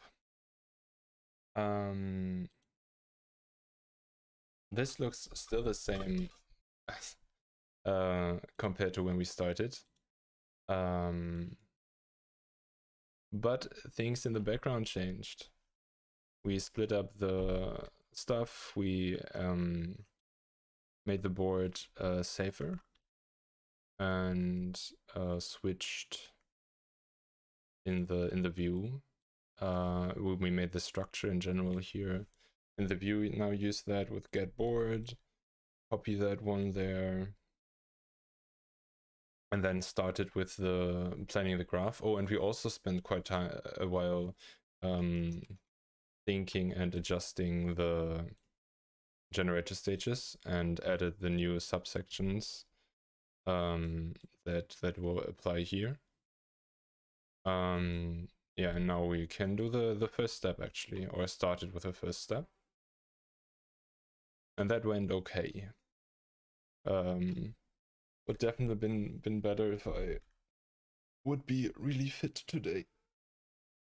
And less slow in my brain head with my thoughts. Anyway, thank you for watching, everyone. I'll be ending now, or after this song, and we'll see if I stream tomorrow or not. Yeah, not sure yet, but this is a good end because it's straightforward what to do next, and I think that's always more fun and motivating to continue than if you just have like this struggle or a problem when you start work on something.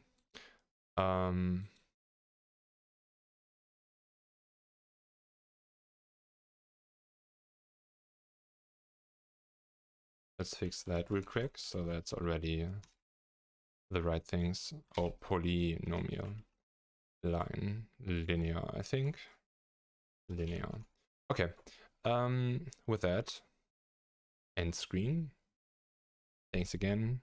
Hope to see you next stream too.